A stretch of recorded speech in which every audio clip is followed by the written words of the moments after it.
Something I thought about you. I'll tell you later, man. I'm not gonna tell you on camera. What? What money? Gosh,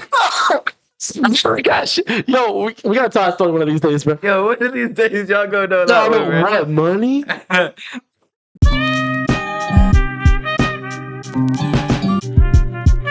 Yo, what is up, everyone, and welcome back to the Don't Blend In podcast. I'm your host, Tomas, and I'm here with my co-host.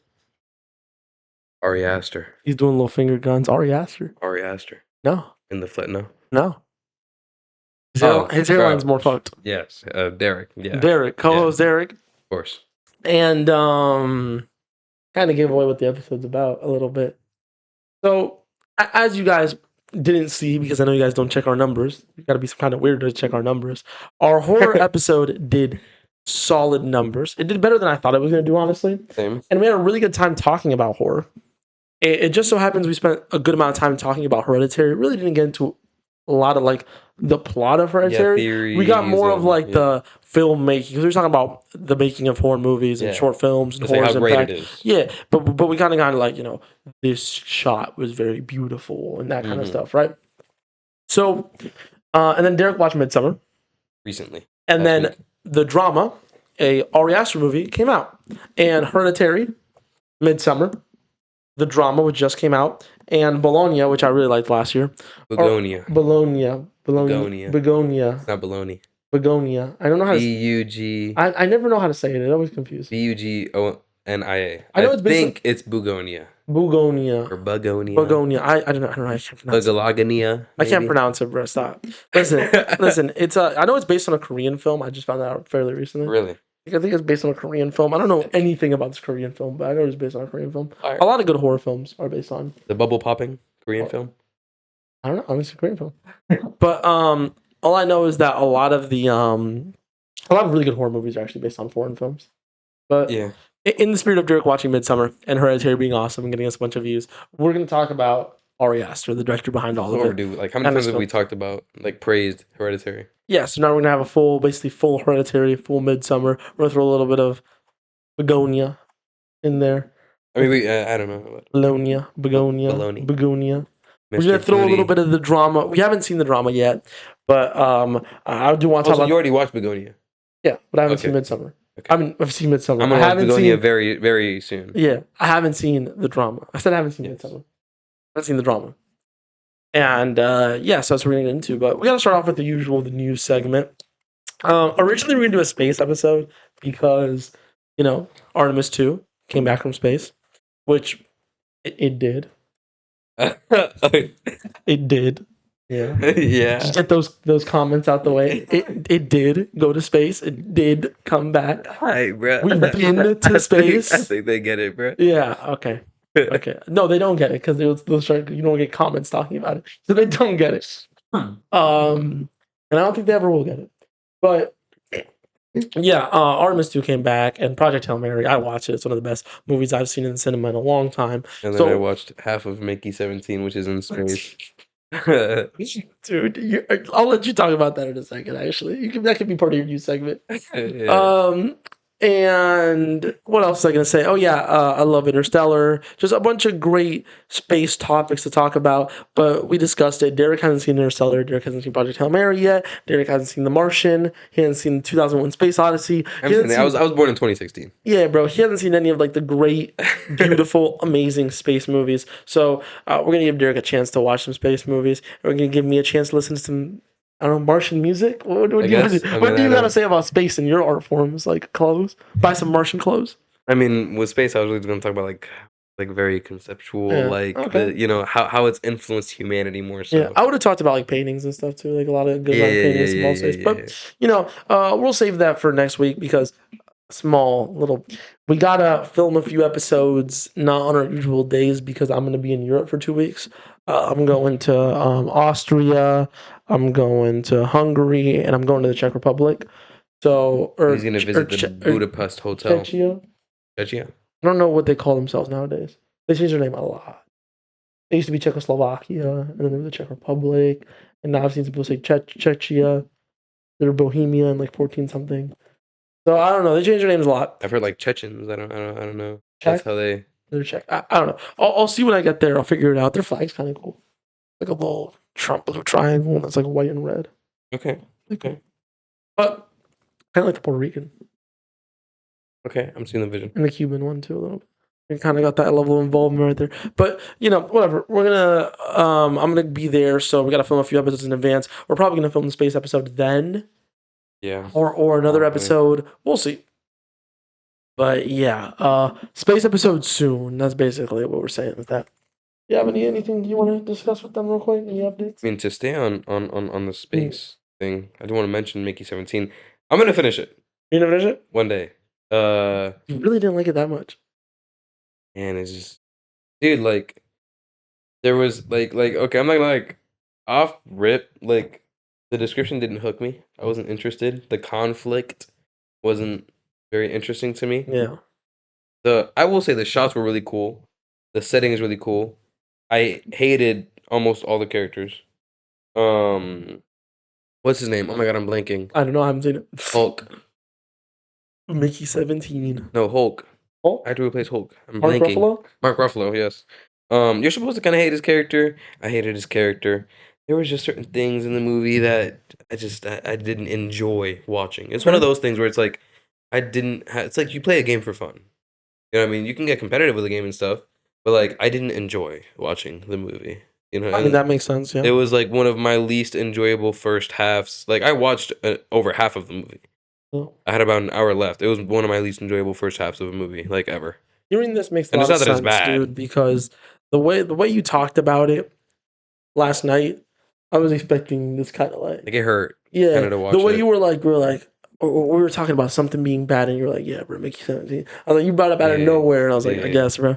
That was all quiet on the Mickey 17. No, genuinely. So I mean, one day I'll go finish watching it, but bro, they pulled some shit halfway through, and then that's when the movie was really starting, and it was taking forever to get to the fucking point. But anyways, yeah, Mickey 17. Go watch it, I guess. I mean, I would still recommend the movie. It's an interesting movie, and I'm sure a lot of people would like it.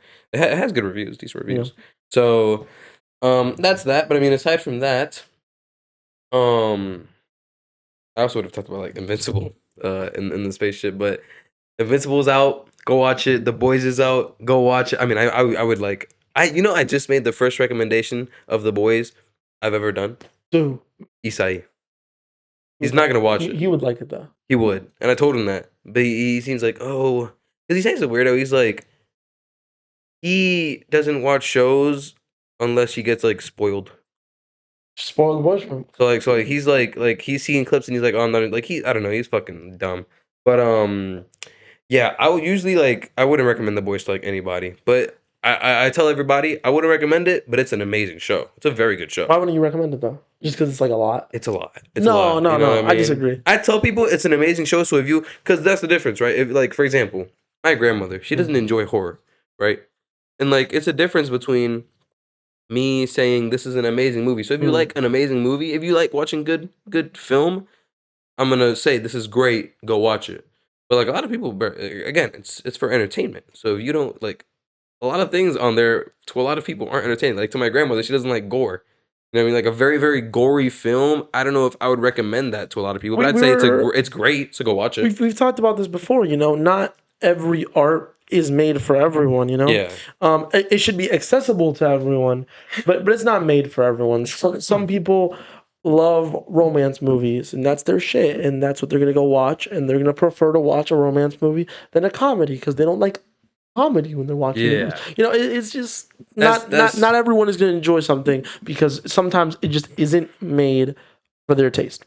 Yeah. And that's fine. So I get the whole take with your grandma. She wouldn't like horror. Yeah, that's how I go about it with the way I preface it. At least I would like The Boys. He would, but he's fucking lame. So I don't know. But I tell him, I'm like, listen, yo, it's a great show, but it's a lot. But yeah, go watch Invincible. Go watch The Boys. What did I tell you? There was some other shit. I texted you. We literally just talked about it. Some news. We already talked about it actually. Some news. That I did. I told you. You the skate decks you bought?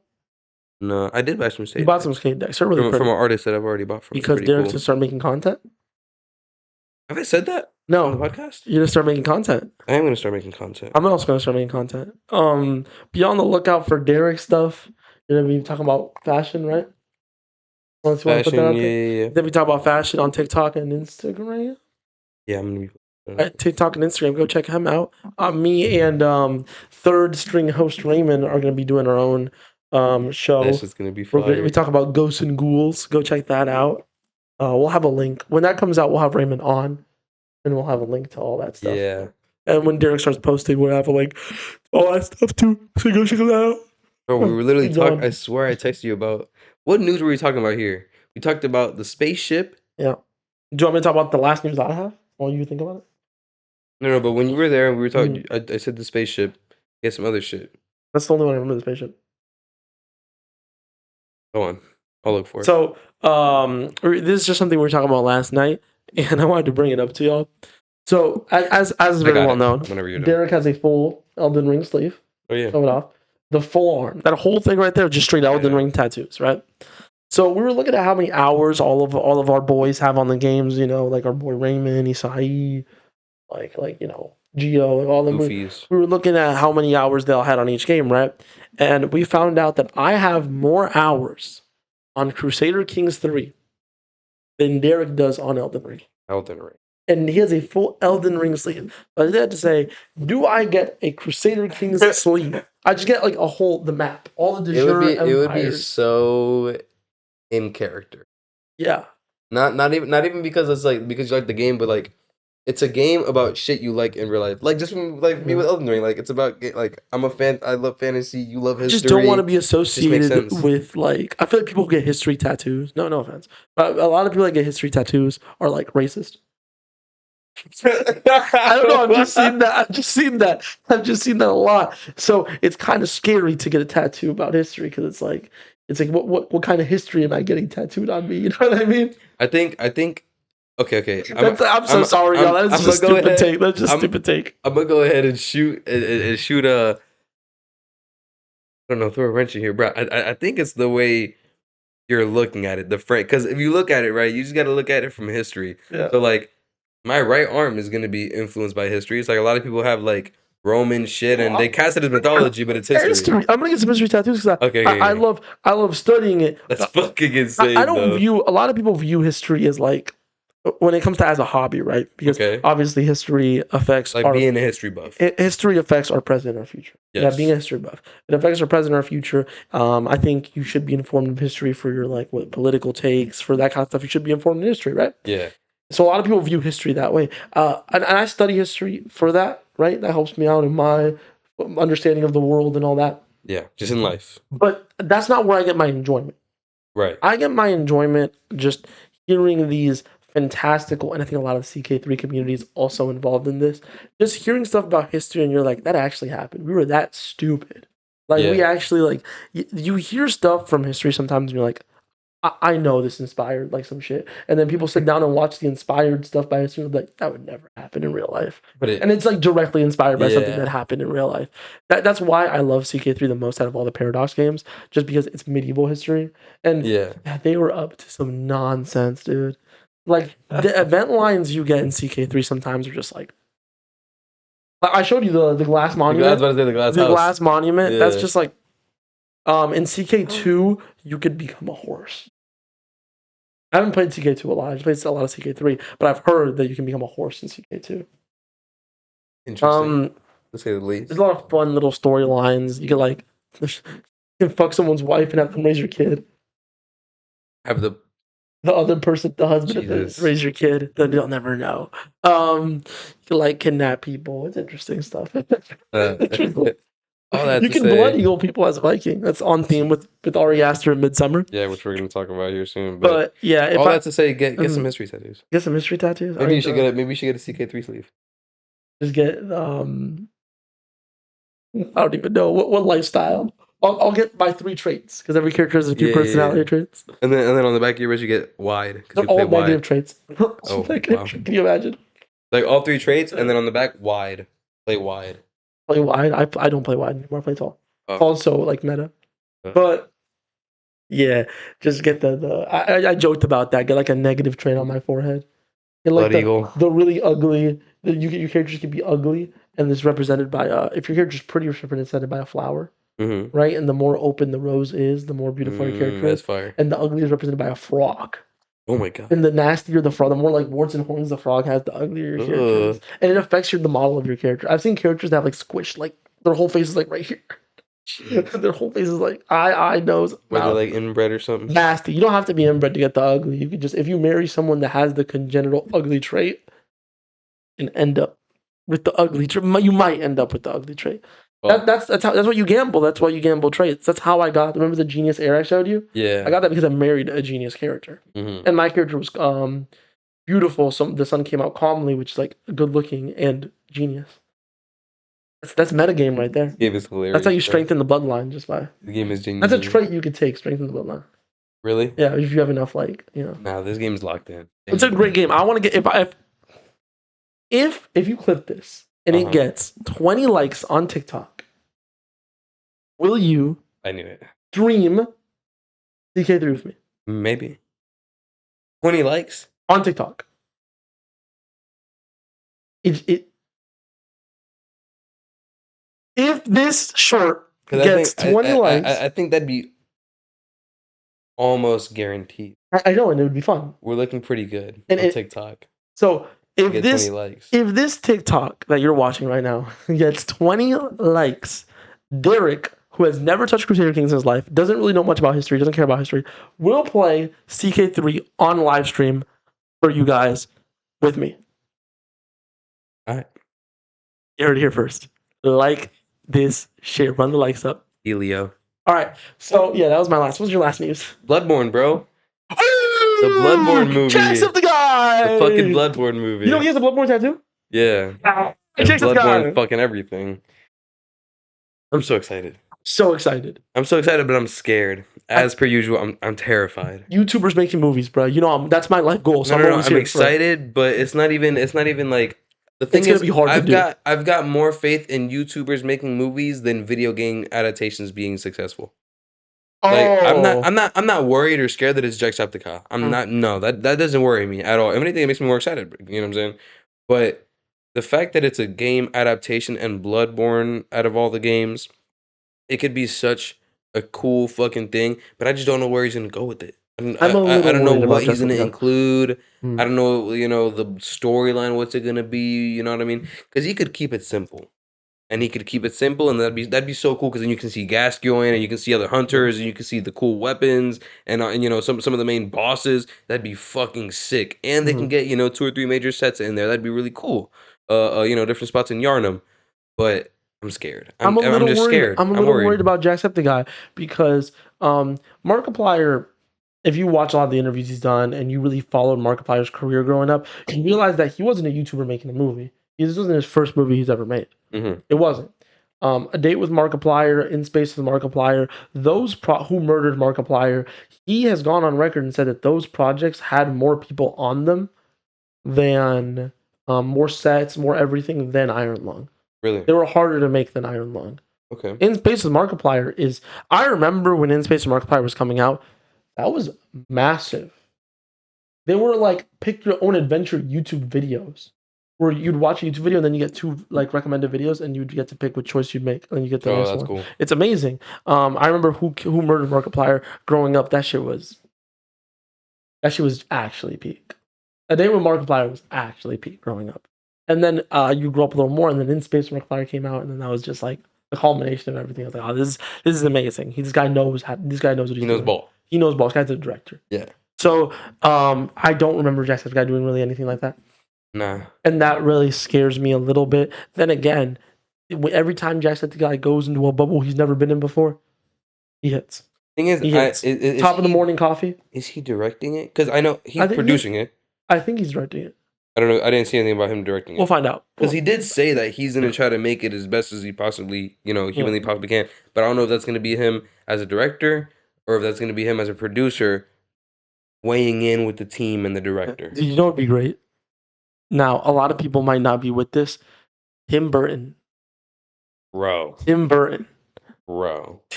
That'd be insane. If they don't do Tim Burton Bloodborne, I will gladly take the guy of this episode. I would gladly take an Ari Aster Bloodborne.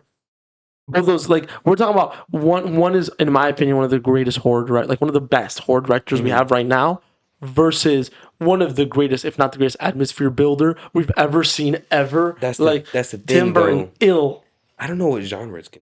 Horror makes sense. Horror. It's Bloodborne. Bloodborne is the only like people would call Dark Souls a horror experience sometimes, and Bloodborne is like an actual horror experience. No, yeah. Like the bosses are actually scary. The themes are scary. The vibes are scary. It involves. I mean, again, Ari Aster we're talking about today. Yeah. It involves cults. It involves blood magic. It involves deities. I hope they go that route. But at the same time, you have to. It's kind of like Sinners in the sense of like you need these elements. Like Sinners has the drama elements. Yeah. It has the the historical elements. But it's and the horror elements, of course. But it's trying to get this across. You know what I mean? Bloodborne has certain elements, and that's why I'm a little nervous, because with game adaptations, like it's hard enough. It's difficult to transfer the feeling of a game into a movie, because gaming is such a different experience than a movie, right? It's way too interactive. That's what I'm saying. So like, it doesn't come off as scary. So I think scary makes the most sense, but you also have to get across that cool factor. You know what I mean? I will also add the fact that I think the whole like video game adaptations are never good. That was a like an actual narrative that was good. Yeah. Like it actually had backing to it, right? Until the last like decade. I think the 2020s have really we have the two biggest examples, Sonic and Mario.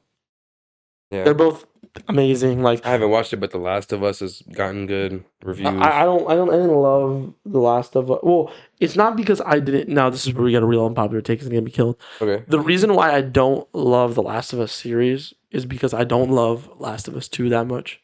Okay. But and it comes really down to I'm not a fan of Last of Us. Okay. Like I was never really a huge fan of the series because I never. As someone who doesn't own a PlayStation, I never fully got to sit down and just enjoy it myself. I had to I'm at my friend's house, I'm gonna play a few little bit, and I'm back the next day, and I'm gonna play a little bit. So that really took me out of the enjoyment of the game. So when I watched the series, it was like, yeah. But I know it's really good, and I would add it to the list of good video game adaptations. I'd say, from what I've seen.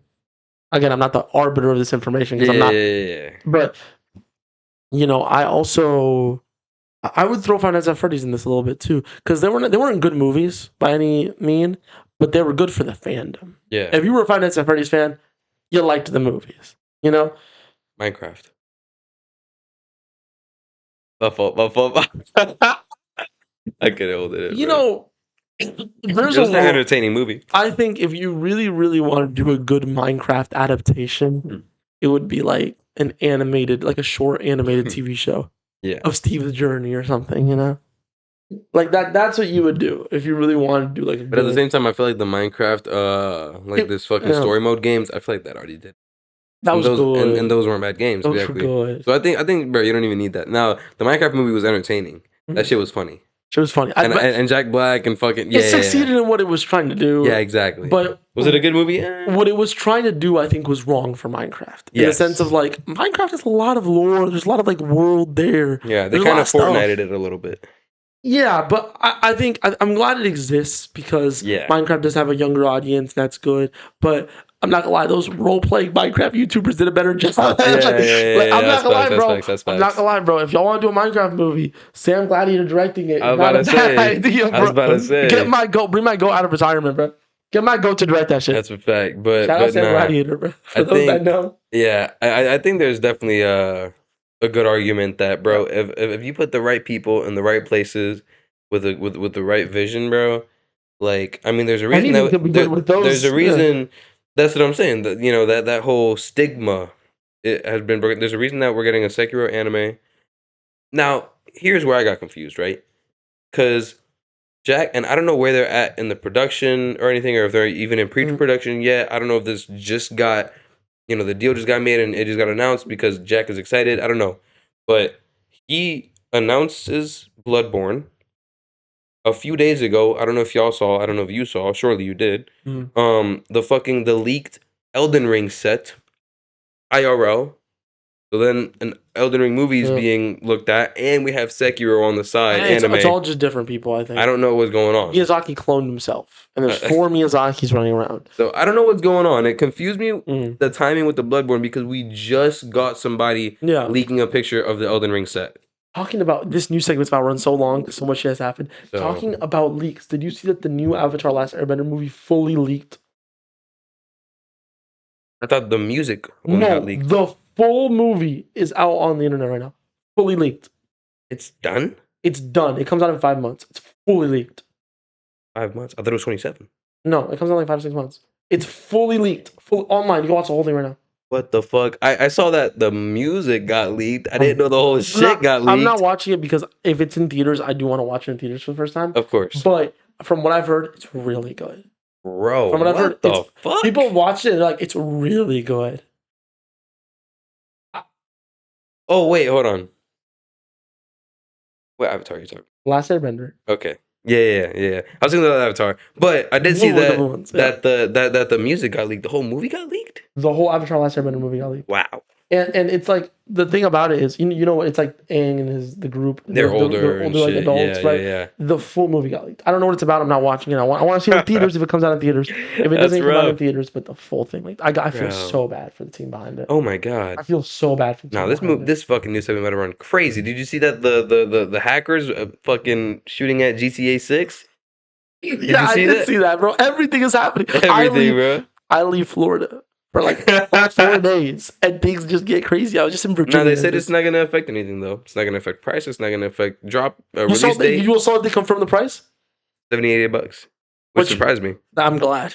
I thought it was gonna be like $100. I'm so glad it's not $100. Also, they said that because Take-Two Interactive, we talked about it in the AI episode. The CEO said that he wants to like fucking he wants you to pay for every second, and then he wants to stick his finger up your butt when you play. Like he just want he came out and said that there will be 0 ad placements in GTA 6 because if you pay $70 for a game, you shouldn't have to. And I'm like, you are 100% right. I love that you said that.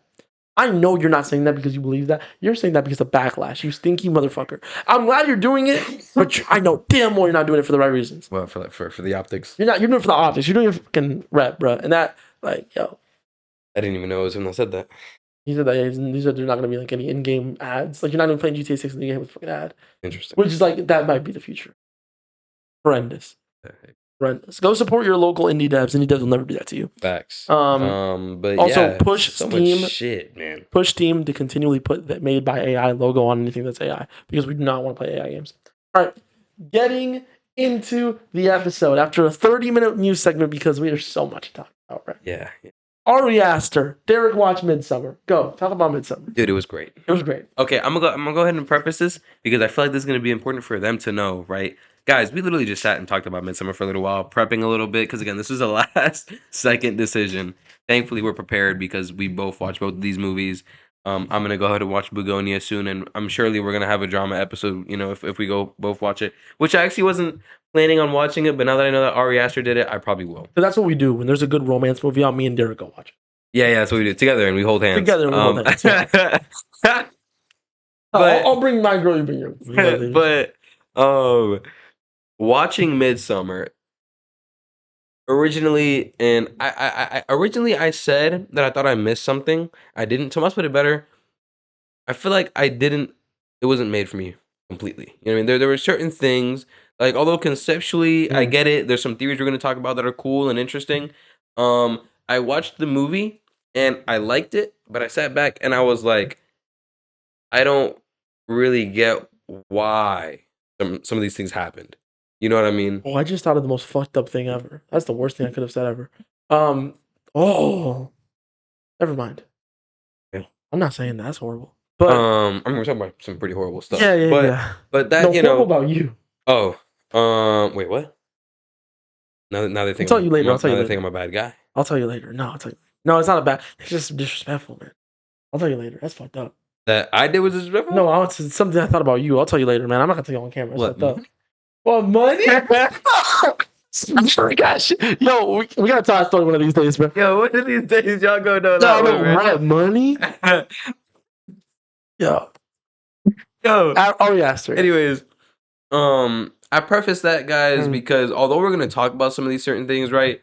And this should go without saying, right? But I mean, we never really have said it. Guys, we talk about art here, and we're knowledgeable, but that doesn't mean that every single thing is gonna hit me in my core because it's not always made to target me, That's right? exactly what. Yeah. Yeah, but I just want to preface it with that. You know what I mean? Midsummer, now Hereditary, we're locked. Like we're fucking locked. But Midsummer, there's some more implications, and let's get into them. First of all, do you have anything you want to say that you loved about it first? I want to. Yes, but before Aside from the fucking like colors, because I mean, that's what I want to talk about for a little bit. But I do want to say one thing about what you just said about like movies not being for us. Yeah. I think Midsummer specifically. So Midsummer does talk a lot about like toxic relationships, right?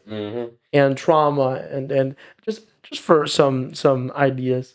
I'm a spoiled ass motherfucker. I've had a very, very easy life. Oh, they say you're gonna spoil. Oh yeah, by the way, spoilers, guys. We're gonna spoil everything. Yeah, but I've had a very, I consider myself as someone who's had a very, very easy life. I have both parents. I've never been in a toxic relationship. I've never been like a lot of that kind of stuff. So Fortunate human being. This movie wasn't made. It's not that it wasn't made for me. It's that a lot of the stuff the movie talks about, I fortunately have never experienced, so they wouldn't hit as hard. Now, I respect that it is talked about. Main character, I don't know her name, Florence Pugh's character. It's been a long time. I think it's Annie. Annie. Danny. I think Danny. I've seen the movie a long time ago. Derrick saw it more recently, like he saw it just now. I saw it a long time ago. But I know she has PTSD or some kind of mental illness throughout the film, and that's something I don't have. And I think it's very important to just start with that. So when you hear my analysis on the movie, and if you're someone at home who is in a situation like the main character, not with a cult, hopefully not with a cult, but with a let's just say you're in a toxic relationship, let's just say you suffer from some kind of PTSD and stuff like that. I don't know. I don't know about your world, so I'm not going to comment on your world. And I'm not going to tell you how to interpret the movie as someone who actually has been in the stuff in the movie, because I haven't. So I don't really have a lot to say in the sense of like my take is wrong, your take is wrong, your take is right, I'm right. It's not about that. It's more of what did I get from this movie versus what did you get from this movie. I just want to throw that out there because I know TikTok comments and Instagram comments, a lot of people be like, you didn't understand this or that. And I'm like, yeah, I didn't understand it because that's not something I face. And you understood it because it's something you do face. And I think that's very beautiful. Exactly. I think there's something beautiful in that. And significant, it's important to be said. Yeah. I think, you've experienced more of the stuff in this movie than I have. So you have some more to talk about than I do. In your life. Or even then, a lot of it, the film is so extreme. Yeah. That the way she deals with, I'm completely detached. Yeah. I can't really relate to anything. Yeah. So I feel the same way. But I'm saying, but your take has more value because at least you've like a little bit more than me. So your take in this has more value in the sense of like what you gained from this movie. Okay, I guess. I mean, even then, I approach it from a more logical standpoint. But I get what you mean. But Midsummer, I will say at the beginning, it's pretty straightforward. Yeah. For those of you who haven't seen it, hopefully you have. If you haven't, go watch it. And then come back and watch this. But man, she essentially loses her whole family. Everything. So both of her parents and her sister, in what was framed to look like a suicide, right? And that's what it was. That not only a suicide, but a double homicide as well. That her sister drugged both of her parents and killed them, and then she killed herself. At the beginning, Danny's frantic, messages to her sister. Her sister's not responding. She finds out that they die, and then we meet Christian. Fast forward. They're in, where was it? Switzerland? Sweden. The movie? Sweden. Fast forward, we're in Sweden with a cult. Bro. Where do you even want to start with when they get there? Because they're taking hallucinogenics. Hey, no, I didn't answer the question you said earlier. We'll talk about that in a second. Okay. What did I like about the movie? I almost forgot that. Something that real quick, I really, really love, like you said, the colors. I really, really love the shots. There's just something about you. They will give you the most disturbing visuals. They'll show you a blood eagle. They'll show you a man wearing another person's skin. They'll show you the nastiest shit you've seen, Yeah, bro. and it'll be pastel pinks and beautiful skies. Beautiful And it looks like blues. it look like most of the sets in this movie look like a goddamn playset. Yeah. Like a goddamn playset, Yeah. and it's a playset with a fucking blood eagle in the middle, and you're just like. Nice, bro. I guess that's what we're up to now. So I really love that. It's a really good juxtaposition of what's actually going on in the film versus what you're looking at, and it makes the film just it makes your skin crawl. You know, Oh yeah. it makes your skin crawl. It's just like, ugh. And I think it adds to how deceitful the cult really is. Like on the outside, Yeah. it's this like beautiful pastel colors in this place set, but then you got your blood in it. Yeah. And I think that not only does that show a lot about the setting and the cult and all that kind of stuff, but it also just makes your skin crawl watching it. Just like, oh, well, Yeah. nasty. It's interesting to look at like all the consistencies within the cult, like because this movie says a lot without saying a word. You know what I mean? Like they're all about giving back after they've died or they're going to die. You know what I mean? Aside from the whole the terrible ways that they use to curate their cult, right? That's one half, but they mask it partially, but also they do believe that eventually it's all gonna go back. You know what I mean? That's why they have the tree that gets pissed on with all their ancestors. That's why when you turn 72, you go through this ritual and you die. That's why they use selective breeding, all these things. Now, what was one thing that was interesting is because it has so much, which this is the main reason that it is such a beautiful movie. There's so many botanical like scenes, like like shit that has all types of flowers and all that, but it's so consistent because they start off and they're like, listen, taking these hallucinogenics makes you feel like the world is just as alive as we are because it is. And then you look at these flowers, and everyone's wearing these nice white garbs, and everyone's, hair is done, and they're clean and they're cut, and everyone's happy, and they're all working together. And then you get to the table, and they're sitting still, and it's weird, It's and it's weird. awkward. And then you look at everything around them, and they're dressed beautifully, but what does the plant does? It just sits still. You know what I mean? It sits still, and then you get into the shit that the cult has going on, and you're like, oh wait, they're killing people. They performed a blood eagle. They're sacrificing people. It's fucking insane. But I think it starts with the cliff scene. they're so right? consistent. Yes, with the cliff scene, into the sacrifices, into the art, into the colors. Now, then that's all baseline stuff that you just find out through the movie. You missed the part there though. It's kind of like at the beginning they have the like the facade of they're just these pleasant people, Yeah, and it's nice, and then they get bloodier and bloodier and bloodier until the end of the movie. At the very end of the movie, right after they burn the house down, it reverts back into like the beginning where it's all just celebrations. It's the most beautiful shot. It's the most beautiful shot. And she's covered in the flowers, and that weird guy kisses her for some reason. Yeah. That's, I didn't like that. That For was some kinda reason, yeah. I was like, oh, Yeah, but weirdo. that's all stuff that you get through, and then I started looking more into it because again, I mean, like I said, like it wasn't really made for me. I didn't really understand the conflict exactly, and there's a few ways you can look at it, but there's one where starts off from the beginning of the movie talking about the toxic relationship.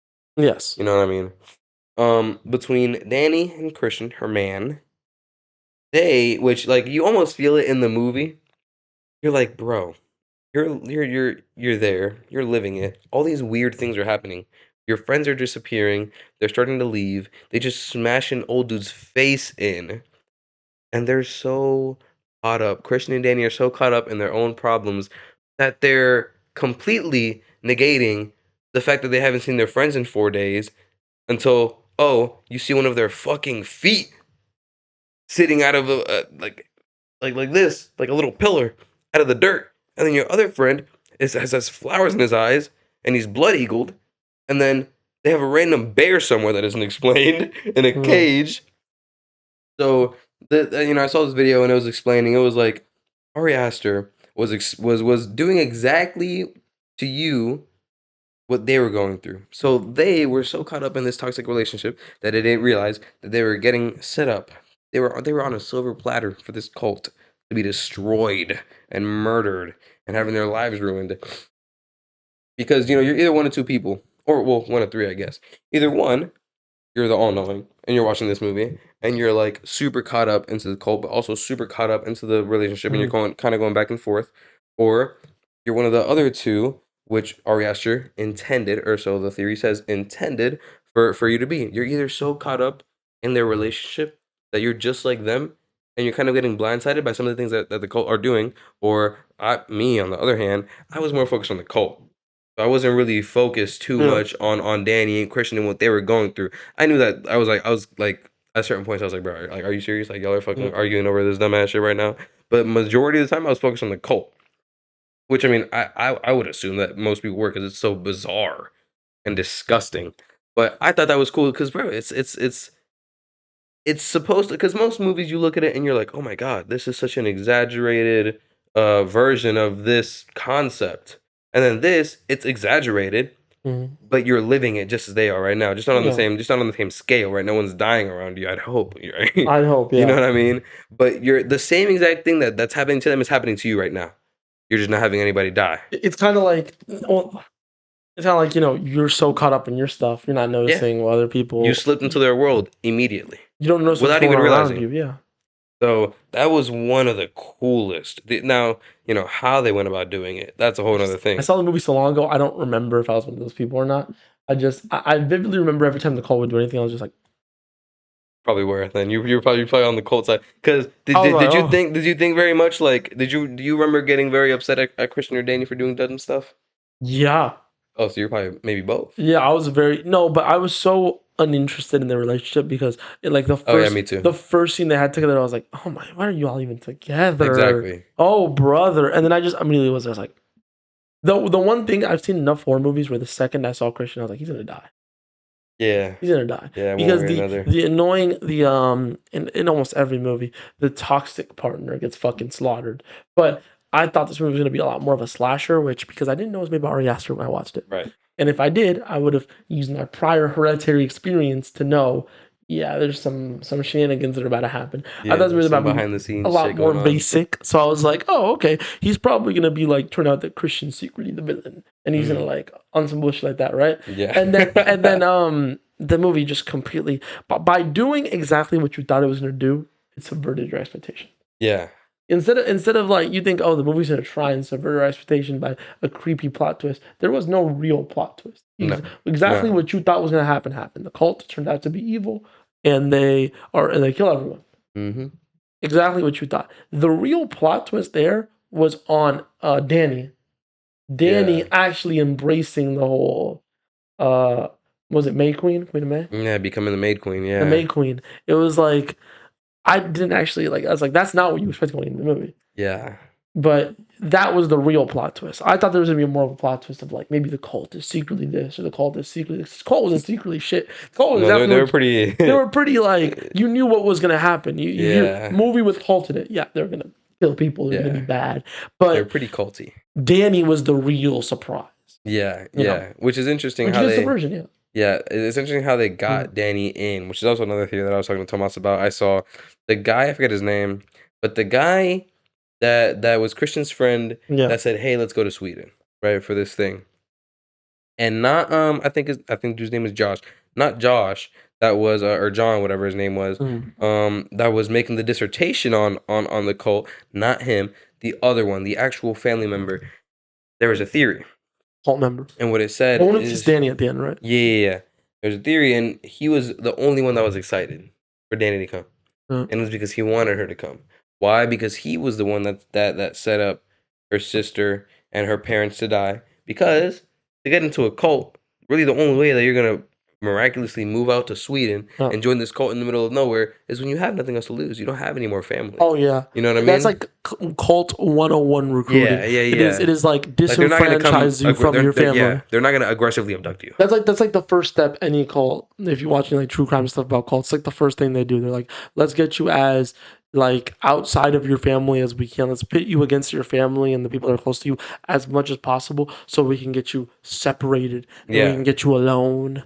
Because now you're open to accepting us as family. But in the movie, in real life, it's a lot more like methodical, a lot more like we'll convince you that your family is not good, so you don't want to. The movie was Here like they just kill the them. movie's the exaggerated version of like they just kill you. I think that is what this movie does when the parts of like speaking up on how dangerous cults really are in real life. The movie just goes the exaggerated version of real life, but almost everything they do, you can draw a 1-to-1 parallel and just be like, this is the slightly toned down version that they do in real life. Yeah. It's like maybe they're not killing people when they're 72, but they're endorsing you to die for something else. Or like maybe or maybe they are just in more humane ways. Yeah, maybe not jumping off a cliff and hammering maybe you they're through the not skull. blood eagling you, but they are maybe executing some people that don't. Yeah. Or like some if you look at the real dangerous like your Jamestowns and stuff like that, the mountain kids, the mountain.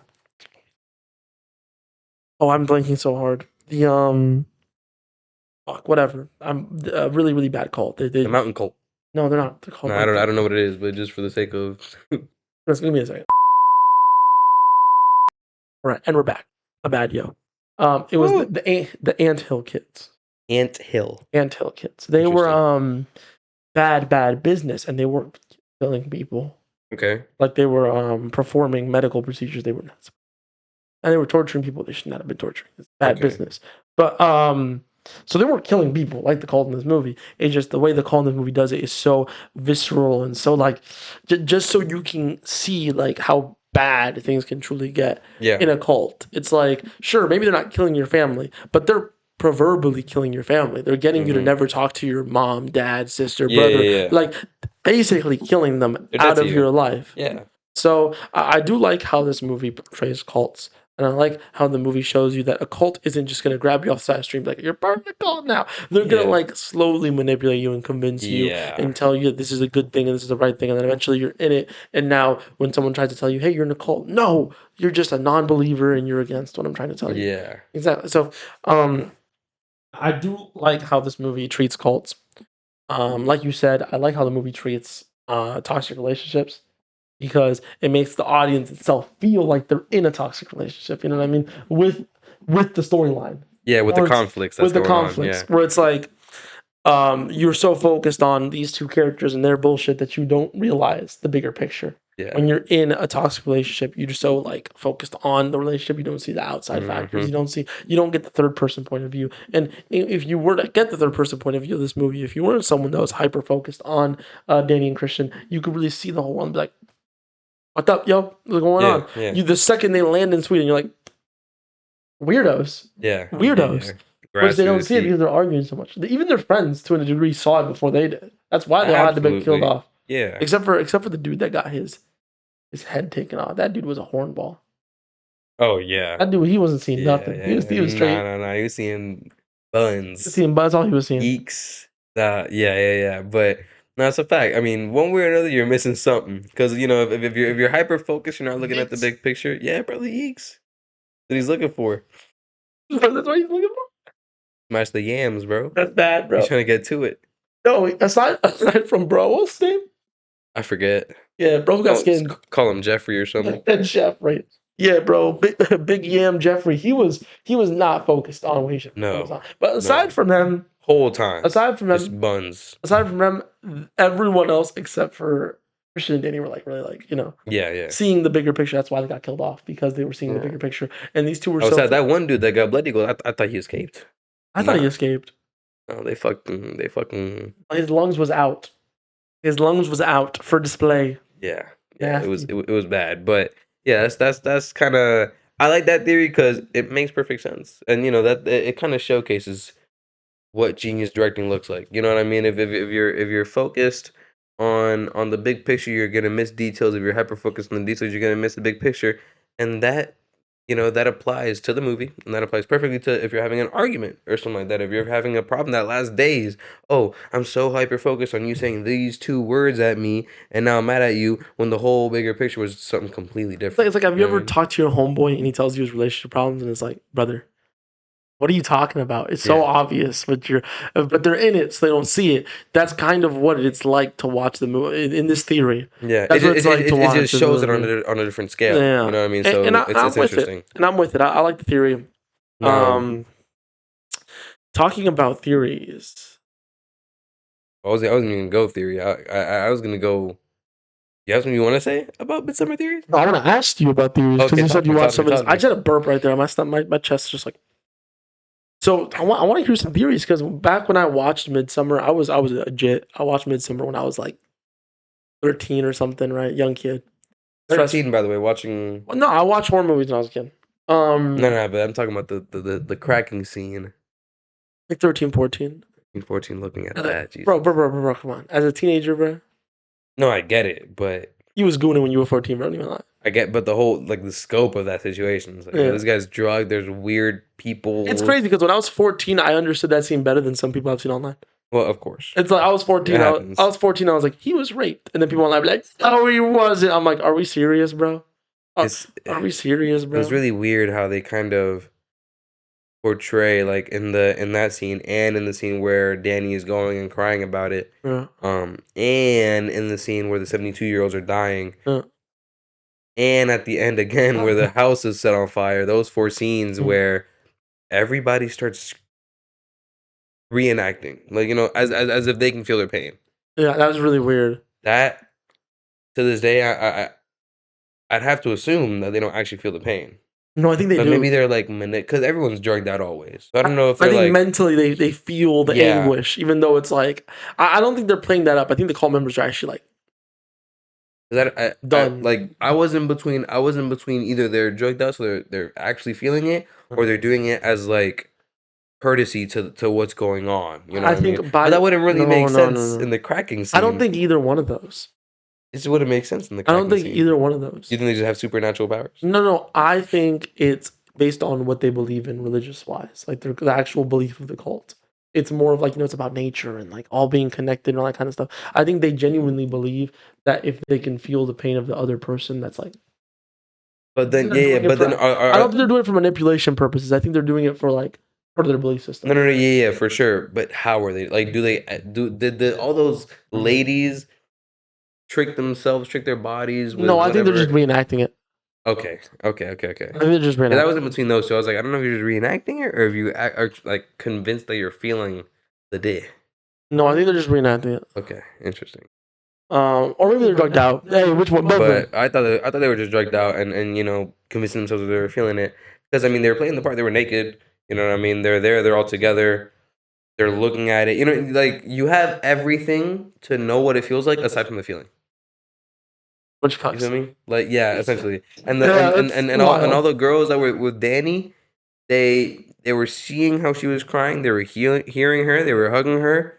The only thing that they didn't have was the actual feeling. You know, like the physical, tangible feeling. So I was in between on that, but I will say them crying with Danny, that was weird. One of the creepiest scenes. I mean, rarely did I feel creeped out. Like there was a few moments where I felt creeped out, but it wasn't as much as like Hereditary.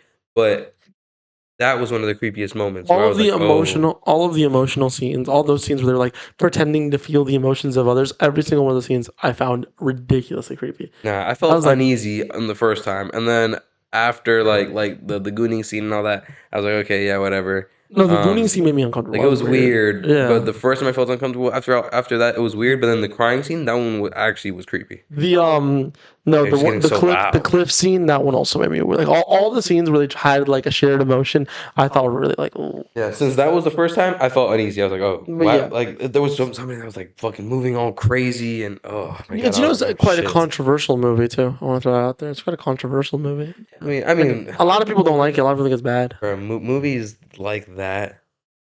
No, I don't think so. Because when you look at the other Ari Aster project that we're going to be talking about a lot today, Hereditary is like unanimously praised. Like there's no one that's like, I actually didn't like Hereditary. But the thing that happened in Hereditary are like, you know, like for example, like you said, like, you know how horror is seen as a joke oftentimes? Yeah. Like since they have such drastic things, a lot of people cast it off as just like, oh, you're just baiting.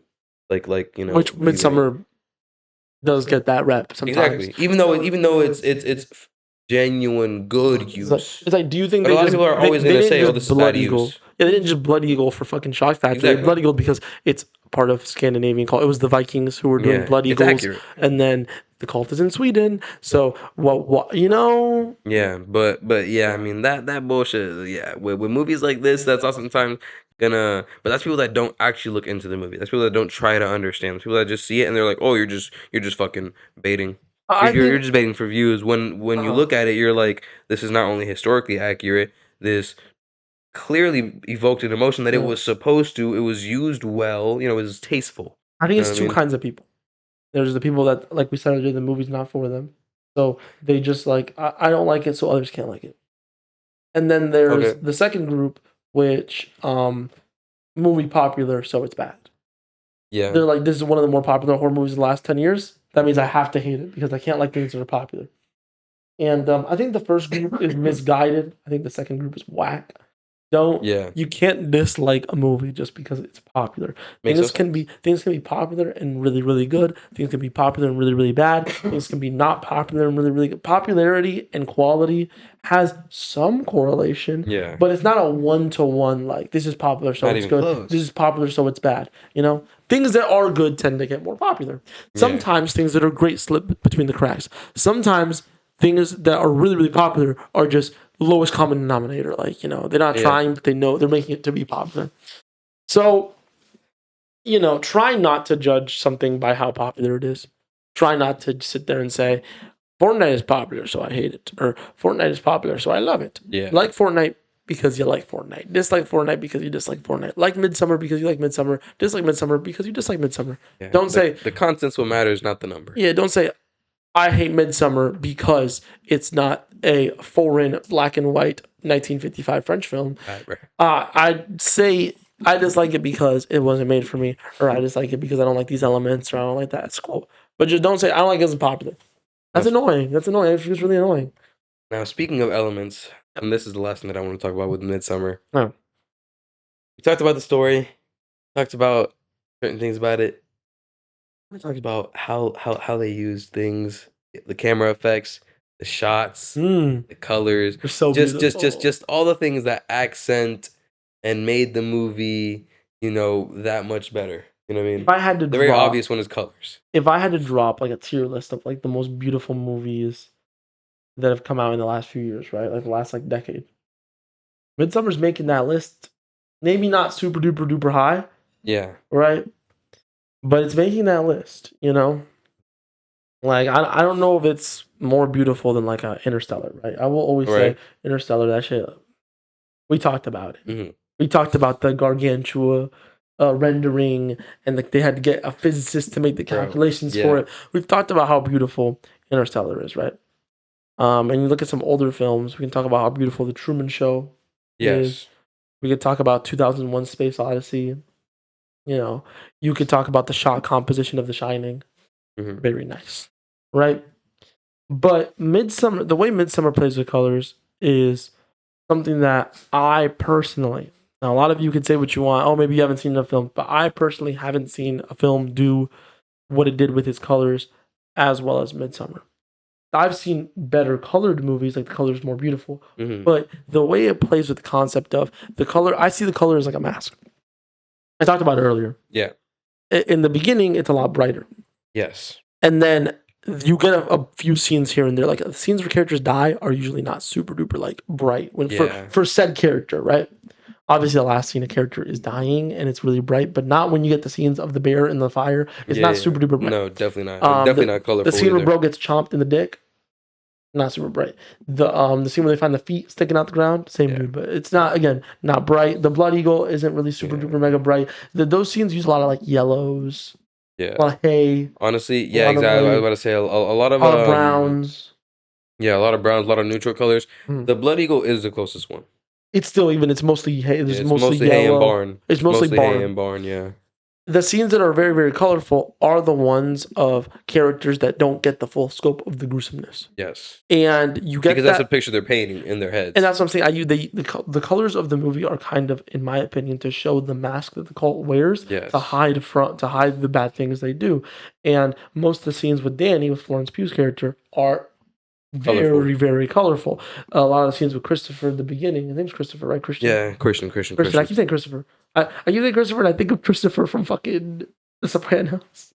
Oh. Whatever. But Christian, right? A lot of scenes with Christian in it are like they're colorful at the beginning, and then eventually they stop. You can see the scenes get less colorful as the character starts seeing the cult for what it is.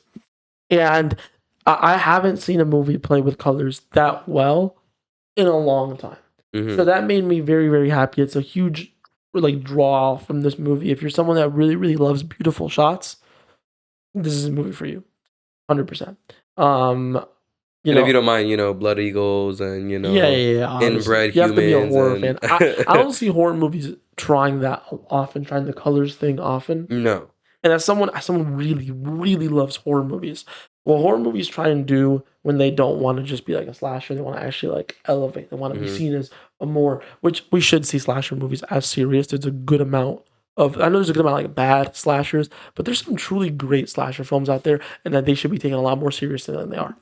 But for films that want to be taken seriously, because we discriminate a lot against slashers, what they usually try and do, and from what I've seen, is subversions. They try and like trick you and try and have these crazy plot twists. They never really go the route of beauty. They never go the route of like Wes Anderson, right? They never go like we're gonna show these beautiful colors and these beautiful shots. They don't do that often. But when they do it, it ends up becoming one of the greatest films of all time. Yeah. So if you're an aspiring horror director out there, give beautiful visuals a chance. I mean, again, The Shining, the whole like end maze part of The Shining. I mean, I haven't watched it. You haven't seen The Shining? No. You haven't seen The Shining? No. Gotta watch it. I feel like, bro, there's like 20 movies that are like all time that I haven't. I don't know why you keep getting surprised. No, because The Shining is like, my parents have seen The Shining. Okay. And they don't watch movies like that. It's a generational movie. Like, it's a movie you watch. Like, you've seen Home Alone. Everyone's seen Home Alone. What movies does my family watch? I don't really watch. I'm not at the crib. You said I watch these guys? But listen. Bro, they said Sinner was just terrible. Let me put it no, but they would like The Shining. If they like any horror movies, they like The Shining. The Shining is like good, and it's not controversial good. It's the good. only person in my family that actually has good taste is like my grandmother. Bro, and she doesn't like horror movies. Ask her about The Shining, bro. She doesn't like horror movies. Shit came out when she was a jit, bro. She fuck with it. Horror movies. No, bro. She doesn't like them. Yo, listen. She likes comedies and shit. I don't like comedies. And then the rest of my family watches shit movies. The Shining is not my favorite horror movie of all time, but I can come out and say it's probably the best I've seen. But it's not my favorite. My favorite will always be Hereditary, which we're about to spend like an hour talking about Hereditary. I love Hereditary so much. But please watch The Shining. I will. Please watch The Shining. I've got a long list. It's another movie that does shots and colors like spectacularly, whether it's the maze scene at the end or it's the very, very infamous scene where Danny's riding the hallway. By the way, main character also called Danny. Legit. Yeah. He rides his little like bike down the hallways. It's a really infamous scene. I know you've seen that, right? Yeah. The colors of the hallway are very beautiful. It's a very beautiful movie for when it came out. It's a beautiful movie to this day. Yeah. I would argue the shots are amazing to this day. The special effects are amazing to this day. Yeah. So when horror movies really try that route instead of saying, "Oh, we're gonna try and subvert your expectations," when they say we're gonna subvert your expectations and we're gonna try and get some beautiful shots, some beautiful visuals, then they end up becoming like all-time movies. Yeah. Even if you don't play with colors around too much, like I want to say Hereditary played around with colors too much, but Hereditary played around with the shots a lot. Yeah. Midsommar plays, and I think that's my favorite thing that Ari Aster does. And all three of the Ari Aster movies that I've watched, they're all beautiful. Like shot-wise, color-wise. Yeah. They're all beautiful. And even the ones that aren't like... Because Midsommar is objectively beautiful. Yes, absolutely. Even the ones that are like not as colorful, like Hereditary, the shots are just like you see them, you're like, I love how he framed that. And how things take up space. You get it in the second watch a lot more. But it's like, I love how he did that. Yeah, Midsommar is definitely one of the first movies, and it's done it the best, that I've gone and watched, and dude, this movie used color, and it's rare that you see a movie use color and have certain shots where they're like, yo, I'm going to make this as beautiful as possible. That's a huge reason for why it was so fucking amazing with the colors. Like, Yeah. I don't often see movies be like, I'm just gonna try to make this as beautiful as humanly possible. That's like, bro, that's like when you like, you don't often see like, for example, NBA players, right? Where they're just like, this game, I just want to drop, I want to beat Will, I want to drop 110. Bam Adebayo. Like that's what Midsummer did. Midsummer came in and they're like, not only Ari Aster said, not only am I gonna tell a story through these colors, but I'm gonna do everything in my power to make Midsummer one of the most beautiful movies you've ever seen. And since I haven't watched many movies that have sat down and said, yo, I'm gonna use color in a certain way and just try to make it as beautiful as possible. And on top of that, all the botanical shit that he used, just it was perfect. It's simple. It's perfectly in line with the movie. He kept it on theme. I think this movie's probably it's definitely top 3 most beautiful I've watched. Um, because of that, because of the colors and the simplicity, bro. Like it doesn't get much more simple than a field with flowers and beautiful colors and people wearing elegant white robes. It doesn't. It doesn't get much more simple than It that. And doesn't. they chose a beautiful setting and the vibrance It of has the the, the flowers. the colors of Midsummer are closer to being Barbie than they are Yeah, being Friday the 13th. yeah, And I could respect that because it really does fit the vibe. And like I said, I think the colors have a narrative used to them. yes, absolutely, absolutely. So I very, very much enjoyed this movie. Growing up, I was like 14, Yeah. 15. Growing up, I enjoyed this movie. I haven't seen it in a few years. I think the last time I watched it, I was like 17. I think the last time I watched it was when y'all watched Hereditary. Around that time, Okay, yeah, a few years ago. because I remember I put y'all on Hereditary, right? And it was because I'd seen Yeah, this guy Midsummer. never misses, never misses. I'd seen An opportunity to say you put people on. I had seen Midsummer again. Fucking smiling like a yeah, bro. It's true. I'd seen Yeah, Midsummer yeah, I guess, bro. again, and I was Fuck is like, texting me. I was talking to y'all. I was like, yo, y'all should watch Hereditary because I had just seen Midsummer, and That's I not thought what happened. Not with me. I called you. it was a I called you and asked because yeah, we were at Gio's. yeah, I know, but I'm saying the reason why I said Hereditary is because I had just seen Midsummer, and Hereditary is my favorite horror movie of all time, and they're made by the same person. So I was like, Ari Aster. So I was I go. like, you know what? Yeah, fuck it. I'll throw an Ari Aster film out. I'll throw my favorite out. Go watch Hereditary. But I had just seen Midsummer again. So and I was like 17 at the time, right? Okay. So, for the last time I've seen Midsummer, it was really, really good. I bet if I watch it again, I'd love it even more. Yeah, probably. So, now getting into the movie I've seen more recently, because I've seen it a billion times. I love this movie so much. Hereditary. And I don't rewatch movies often. It has to be a movie I really, really like. But Hereditary was the first time in my life where I watched a horror. I was actually like 13 when I watched that shit. I was actually legit.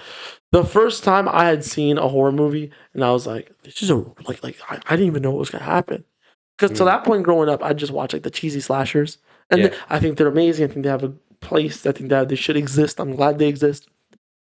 But when you watch one or two, by the time you get to the third, the fourth, the fifth, the sixth onward, you kind of get an idea of what's gonna happen. That's why slashers that like subvert you a little bit become very, very iconic because they don't do that often. Hereditary was the first horror movie I watched where I was like, oh, Yeah, you could do this. I with didn't a know they horror. could do that. Yeah. I didn't know they could kill the main character. Yeah. I didn't know they could. I didn't know it could be disturbing past just like guy with sword, guy with knife, guy with fingers. Like Yeah. I didn't know it could get like actually scary. Like they could actually touch on disturbing topics. Wow. Yeah. So even The Shining to a degree wasn't like that. It was like scary mansion or not scary hotel that possesses and convinces you to kill people with an axe. Like it's like that's scary. But Yeah. Hereditary was like whoa. Mm-hmm. That shit blew my mind. And to this day, I measure up any new horror movie that comes out to Hereditary. I'm like, how does it base against like when Weapons was really the shit? I was like, how does Weapons compare to Hereditary? As well, Weapons is really good. It's a good movie. It's a great movie. But yeah, do you have anything you want to like specifically discuss with Hereditary? Because we talked about it so much last episode. Man, I think Hereditary. I'm gonna follow the same I guess format that I did with Midsummer, right? And we've already talked a lot about Hereditary. There's not as much since we've talked about it already. But I will say one thing that I don't think we talked about very much is I'll say how they used, just like they did in Midsummer, right? How they used the cult. Like the We did not talk about the calling at all. dude, the way that you just get caught off guard when that last scene comes around and you start seeing Like everyone the was in on it. lady and the dude from the store Yeah. and everybody that they've been interacting with, and you're like, oh my god, because it imbues a sense of helplessness, of a futile, like this whole movie, everything that they did, everything that they struggled with, this was gonna happen, this was destined, everything was futile. That's a through line. Huh? That right there is a through line between every Ari Aster movie I've seen. Oh, is The concept of there being like a grander conspiracy. okay. That is genuinely a through. I like while you were talking, I was thinking about it, and I was like, you kind of do that in Midsummer too. That's like the whole plot of Begonia. Yeah, this dude. I was thinking about that during Midsummer. That is the entire plot of Begonia. Okay. That is the entire plot of Begonia. Main characters cracked down on conspiracy. So we will not say anything spoilers for Begonia because I really want Derrick to watch it. Yeah, I'm gonna watch it soon. All I will say is the main character is not good people. Okay. That's a start.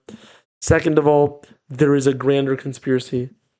Fire. And the character's kind of low-key investigating, kind of investigating. I don't want to give away really, but kind of investigating. There's a greater eyeball in the sky. Well, and his whole justification for what he does throughout the movie is like, I am defeating the greater evil, so it's okay that I'm like doing what I'm doing. People. And, okay.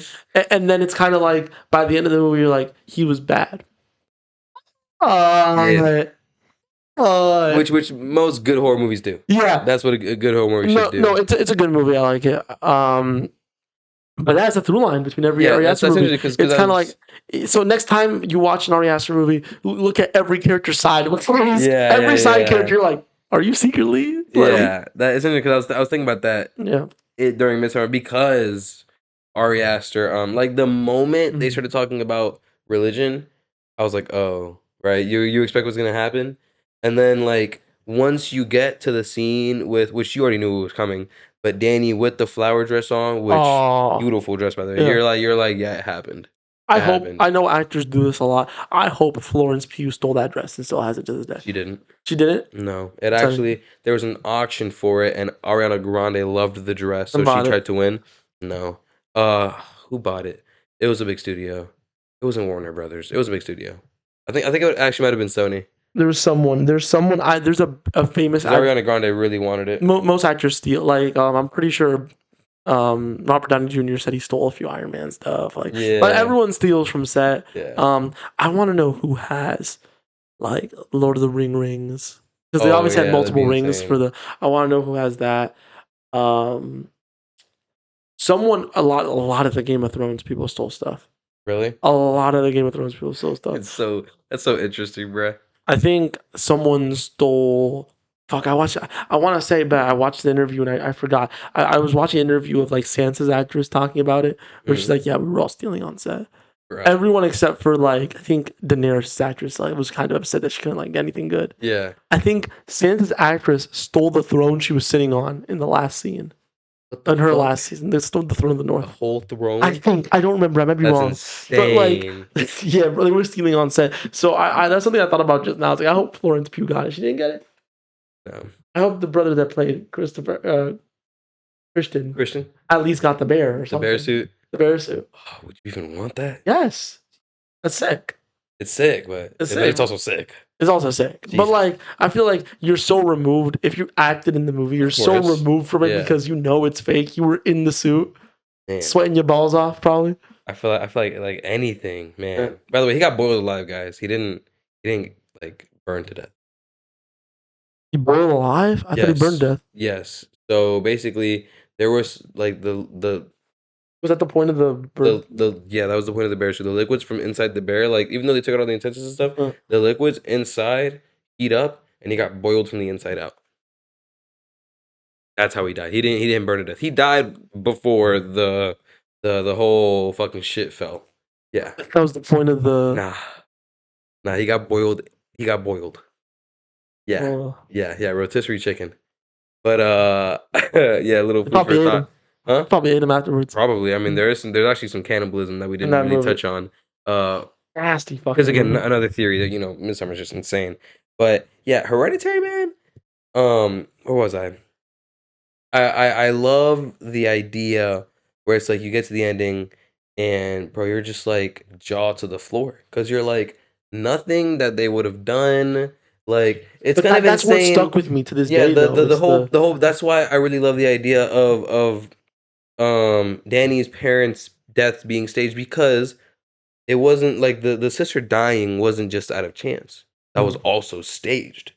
The mother going through what she was going through was not only destined because of the curse, but also everybody in the cult was pushing her in that direction. The son going through what he was going through, and it's a little more difficult. And this plays to the genius of Hereditary. A little more difficult to play around and talk about the ideas behind Hereditary without talking about the techniques used. For example, that's true. when they're having the conversation, oh my god, one of the most chilling moments I've had watching anything ever when she's telling him, I didn't want to be your mother and this and that. And then it's just switching between her son.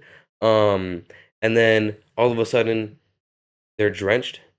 And then all of a sudden she's I hate even thinking about it. She's on fire. The face that she made when she screamed. Jesus Christ. Yeah. Jesus Christ. I know exactly what. Dude, that whole movie. That whole movie. Bro. Like, when you think about the movie, it's just so. I love the. First of all, also unreliable narrator is just so good in everything it's in. Every time someone says this movie has an unreliable narrator, I'm in there. I'm there, bro. I'm there. Fucking Fight Club, bro. Bro. Like Classic. Shutter Island. Dude. Anytime you tell me there's an unreliable narrator, I'm fucking there. That is peak. So for Hereditary to have an unreliable narrator, and it's not like the point of the movie, right? Mhm. Which a lot of unreliable narrators, that's the point of the movie. Like, you get to the end of the movie and it's like, he was secretly like a cat the whole time. And it's like, no, I love when they do that. But what I love about Hereditary is it's not the main focus. No. They don't really point out 1000% unreliable narrator. It's kind of just like it helps with the scares and it helps the few scenes and it helps the theory crafting around the movie. Yeah. But it's more used for the scares, not for the actual plot. Yes, for the moving of the The actual moving of the plot is much more like the things that are actually physically happening in the real world. You know they're happening. The scene that sticks with me is the end. There's just like no like real, no one's really speaking. And he's just him going to the treehouse and he's because it happened and the crown and it just happened. Yee. And the worst part was when you finish the movie and you drop a quick Google search and Paimon was like a real, it's a real pagan thing. Yes. Like they're talking about the kings of it's hell. in the book. It's actually in the book. It's in the actual book, the Ars Goetia, which talks about a bunch of different sets of like demons. A real thing. Bad, bro. Bad fucking business. And I think that's what really separates Hereditary from Midsummer. It's the fact that, like, first of all, I just think Hereditary is scarier. I agree. I think the performances of the actors in Hereditary was better. Yes. I think the only thing Midsummer really beats Hereditary in is visuals and gross out. Midsummer's grosser, in my opinion. I think Midsummer's gross. Like, it's just like it's grosser. Ooh. I think it's objectively grosser. I think the thing is with gross, because that's also why I felt a little detached from the movie. The grossness didn't translate into creepy for me. No. That's all I'm saying, though. I know. Hereditary is a creepier movie. It's just Midsummer was just gross. I don't think Hereditary was trying. Midsummer. I don't think Midsummer was trying to be creepy. You don't think so? I think it was trying to. Let me rephrase that. I think it was trying to be creepy in a bunch of scenes, but in the scenes that are gross, it wasn't trying to be creepy.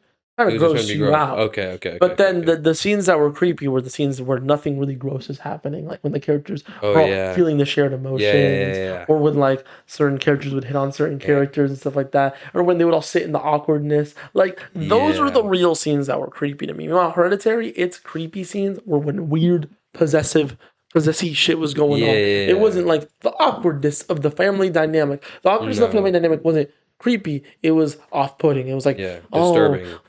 Very disturbing. Like the mom is a horrible person. Yeah. The mom is a I feel like that's horrible person. something like the things in the background, and not literally in the background, although later in the movie in the ending Yeah. sequence they are literally in the background, all the naked people and the people. But the things in the background that haunt you after, like the grandma's body was the whole Nasty, time. nasty, nasty, nasty, The nasty. whole Not a thing. time. There's not a single character in this movie that you could point at and say they're even halfway decent. No. Even No. the sister, right? The sister wasn't even a person. The sister was like a reincarnated husk of like she Yeah. wasn't even a real fucking person. So even the most innocent character in this movie, they're not even a real person. Yeah. That's why Yee. I love comparing Hereditary and why it's such a good standard because It does again, everything good. it does everything, but it's like in Midsummer, and and again, it's very intentional, which I love, right? And that's perfectly fine. But the intentionality of distinctly separating these, like you said, gross scenes to move Mm. along the plot, and it's more steps, right? In Hereditary, it's more sweeps. You know what I mean? It's like we're going through here, and now we've made it here, and you're moving, and that's also because you're following the family dynamic.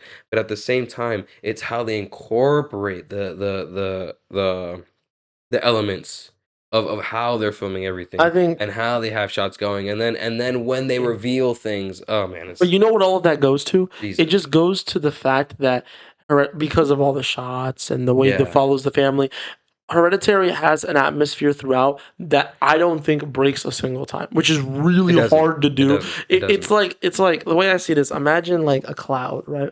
Hmm. And sometimes the cloud clears up, and that's the immersion breaking. Not once does the Hereditary That cloud, the cloud is start of the movie dense. to the end, it's dense. That shit is dense. Midsummer has moments where the atmosphere breaks, and you can kind of feel Yeah, like you have time to breathe. you have time to breathe. Hereditary doesn't really give you that, with a lot less really happening. Yeah, yeah, And yeah, that's what makes it to me so great. The fact that it feels short because the whole time you're just like, yeah. You're there. and You're a tent the whole time. yeah, and that's just really important. It's really, really, really important to hold the viewer's attention for as long as you can. I think Hereditary holds you the whole time. The whole There's time, not bro. one The point where it's whole like, time. go free. Midsummer, and the thing is, Midsummer doesn't do it intentionally. No movie lets you forget about it intentionally. No, no, no. Of That is course. 100% on accident. But Midsummer does it a few times. Almost every movie has dull moments, has set like Yeah. whether it's a minute or two where it's like you know. But it's those That- things. It's those things where you feel like you've run into the corner for a second. You Yeah. went like for example A bad when movie will lose you. exactly A good movie will like accidentally make you not as excited. You know, like it's not losing how you. I It's just like saw it. Yeah, how I saw it with Midsummer yeah, is like there's moment like when you're at the table, you're always there when they're at the table, yeah, and they establish that, and they make sure you're there when they're at the table. They make sure you're there when there's flowers, when there's an event, when someone's dying. But there's those moments where it cuts to them having a conversation. And it like for example the pissing on the tree moment, right? You've got a little time to breathe. When they're hitting the shack and they're just talking because they're about to go to sleep, you have the time to breathe. Now then they take that away. They take that away when they start talking about the events, and the girl puts the thing under Christian's fucking bed, and then you have a little bit of time to breathe when you're looking at the bear, and then and then you're looking at the art, and then this lady's cutting coochie hairs and putting it into, and then although you do have time to breathe, very few in between, and they take that away by drip feeding you certain things about the cult and drip feeding and then giving you certain things where you're like that was weird, now I have to stay attent because now I have to see what's going to happen. The thing is, for example, with the hair, you don't see it come back until like a half an hour later, yeah. and you're like, oh shit. So it's not like you're losing attention When at did the hair all. come back? What? I don't remember that. When do you remember when he was drinking the thing that the girl gave him, or was it no, he was eating it was like a little pie thing almost, It had the hairs. and there was like a hair. That was supposed to be That the. was supposed to be I the don't remember. pube. That was a while ago, man. Yeah, that was like, so it's not that Midsummer loses you, but they let you float. You know what I mean? They let you float for a second. No movie that's good actually loses No. you. Because No. if a movie loses Definitely you, not. then it's like that movie you were watching. Oh, I was lost. That movie lost you. No, But, yo, Maze, I was lost. what was Like, it called? Mickey I almost 17. said Michael 17. I almost said Michael 16. Like, come on. We should make a prequel, Michael 16. Michael's. I mean, it's an interesting movie. I'm gonna finish But, watching it, man. I was lost. I'm hating a little bit, and I have no idea. I've never seen it. I've never. Nah. Derrick's hating on it. I'm not hating on it. But no. Most movies, like, there's a very, very small category of movies where I'm like, this movie had me the entire time. Other movies have piss breaks. And I'm watching the theater, I can get up for like 5 minutes, take a piss, or like I can at least like a minute, a second to just like I'm thinking about something else. Yeah. Hereditary does not do that. Nah, you spend the close, whole bro. movie there, and even when the most mundane when they're when what was it? Was it the I forget what character in the film it was that was working on the little miniature like homes and building in the fucking garage. The most regular of moments, nothing's going on, and you're there. It's scary, dude. You're there. The whole movie, either the beginning parts when you're learning about the characters, you're there because you're seeing things, and then the second you stop learning and seeing things about the characters, it is just scary all throughout until the end. The whole time. The most mundane things in the movie are just so eerie, and it's just. Yeah, you're creeped out because anything can pop off at any moment. Anything. Because after they've set the stage, bro. Yeah. And the movie, like, let me play this. Midsommar lets the grossness and the fact that it's kind of a freaked out movie, it lets all of that make you eerie. Hereditary is eerie without needing any of that. Hereditary is eerie because they're sitting around the table going like, like, it's scary because bro is in school and he can't concentrate. Like, it's actually scary off the smallest, littlest things. And they get those concepts, and they deliver them. Seemingly complex concepts. That's so hard to do. But they get it across in such a digestible way. It's so easy to understand that this family is not okay, and you know exactly why they're not okay. Scaring you with nothing is actually really hard. Yeah. And Hereditary throughout large parts of the film scares you with nothing. There's actually nothing. Literally. There's like basically That's nothing. Why when shit actually happens, it's just like, and then the movie does it really well because it decides, you know what, we're gonna scare you with nothing, but when something happens, she's banging her head against the roof. You're not gonna forget this. You're not gonna forget. You're not gonna forget it. The velocity of just the doom doom doom doom doom. No, that's bad, bro. That's bad. And it's fucked up because when I was watching it. Like, it was me, Orlando, Julian, and Gio. And two of these motherfuckers started laughing. Like, Gio started laughing, and then Orlando started laughing. So, in me, I was in between. So, it was like, in me, when I first saw it, I was fucking shocked. I was creeped. Like chills. And then I heard these guys laughing. So, then for a split second, I was like, that does look kind of funny. And then I went right back to creeped out. I was like, why the fuck are y'all laughing? They're laughing. Nah, they're laughing, but they're scared, bro. No, bro. Yeah. When I saw that, my immediate reaction was, this is fucking terrifying. And then I heard them laughing. I was like, okay, it does look a little funny if you look at it. They were scared, bro. You could ask them. They were scared. Bro. 100%. No, Orlando was terrified. Exactly. That's what I'm saying. Orlando was horrified, bro. I'm not going to lie. Orlando was struggling to sleep that night. I'm not going to lie, bro. Orlando's actually like one of the best people to watch a horror movie with. It was so funny, If you like want to watch a horror movie with someone, Orlando's like top two, bro. Top one. No, bro. Like, we watched this one movie. It wasn't even that scary. It's called Grave Encounters, bro. I've heard of it. He's like, yo, bro, I'm not gonna lie, I want water. Can you go get it? No, he's great to watch horror movies with because he reacts appropriately and he reacts appropriately. That's all I gotta say. He reacts appropriately. Like, shit's scary. He'll be like, yo, what the fuck? Yeah. And then like the worst person to watch a horror movie with is third string host Raymond. This brother watched like, he's scary, bro. Like, have you played the horror games with him? He's seen everything, bro. You played horror games with him before, bro. Yeah. He goes like, yeah, bro, I guess. He's seen everything, bro. He's just too old. Derrick's really good, bro. Like, me and Derrick played Outlast Trials, bro. Oh, bro. Derrick gets scared at stuff where I'm like, I'm not even that scared, but I'm more scared. But I'm having fun because he's scared. No, bro, what the fuck happened? Like, yo, some shit happened. Yo, they were just everywhere. The X-Pops were just everywhere. It's that feeling of like, that horror games do that horror movies don't do. And horror games are the ones that do it. It's that feeling of getting chased and you gotta clench your butt cheeks. In real life. My toes are curled as shit, bro. In real life. Because you feel like you can feel the wind behind you. And you feel their arm coming towards you, bro. They better grab that shit. And the thing that does it is that you're actually in the game, you're actually running. Yes, bro. In the horror movies, you can't do that because it's not you. You know, but that feeling, bro, that feeling is something else. Bro. That feeling is something else. Yeah, bro. Like, it's one thing to get jump scared, but bro, when you're running and you have to fucking open the door and then you accidentally slow open it, and they're right there. You're like, No, it's bad because I play a lot of horror games, so and I'm always like, Yo, I'll be like, yo. Nah, bro, yo, like Outlast, like horror games Yeah. are more fun to me than scary. No, yeah, It takes a 100%. really good horror game to scare me, but Outlast Trials man, is scaring you? no, Outlast Trials, now that we're used to it, and we see it in a more competitive light, like I'm, it's more fun, and that's been from the beginning, right? But there are moments, because listen, another half of it is you want to be immersed, like how I Yeah. play games. If You try and be scared. of course, Yeah. because That's you're the sitting problem with there. Raymond. Raymond doesn't. Yeah, like I turn off all my lights. Isai also turns off all his lights. Fucking Timmy Top Knuckles over here I'm there locked doesn't try in. to. I'm locked in. My monitor's right there. I'm trying to focus on everything. Yeah. So you're there and you're like, okay, if I'm gonna play this game, the fucking point of the Bro, no, game. it's like we play those Roblox horror games. The Roblox horror games they play as a group, bro. Yeah. And then Raymond over here, all quiet on the scared front. He's emoting in the corner, just like beating this shit or something, bro. No, that's also where you see why Orlando's so good for that shit, bro. To be screaming and shit. No, He's great. He's great. Let us know if y'all want Orlando on a live stream and we'll watch something with him. Something scary. Yeah. Now Nerby, bro. When Nerby was fucking yelling in my ear, bro. No. It's bad because he's cutting off the whole time. No. Too damn loud. He was stressing me out, bro. All you hear is like the start of a scream. And it cuts off. You're like, oh, bad business. Yeah. But nah, I had bro, something to say, bro. Oh my god. About what? You know what horror games do that horror movies will never make me do? What? When something happens and you dodge in real life, you're like, oh yeah. You're like, oh shit. No, that happened to me at Outlast Trials. I slid, and the enemy just barely didn't get me.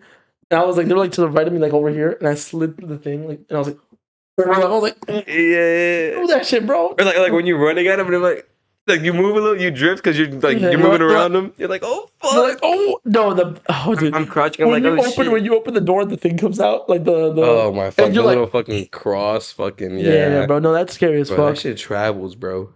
That shit, I know. Travels, Derrick bro. opened the door. Like you said this to me and Derrick. Imagine Derrick opened the door. That shit hit me. I know. That next time it happened, I was crouched. I saw that thing fly until the end of the hallway. Yeah, it went until it hit nothing. I was like, what is this?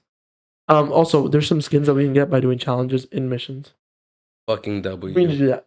One of them is like you have to throw a thing at a painting, and then the painting drops, and it gives you a code. Behind each secret thing is a code. Oh, yes. And you have to go pull the levers in a certain order. About that. And the skin's actually really cool. Okay, fine. We should do that in Flex on Raymond. It lasts, bro. Flex. But if he decides to move the game back in. Yeah, maybe one day. Right? One day. And then after you decide to move CK3 in and drop $100 on DLCs. So, yeah, but back to Hereditary, though. We got a little sidetracked there with horror. Yeah, Hereditary, man.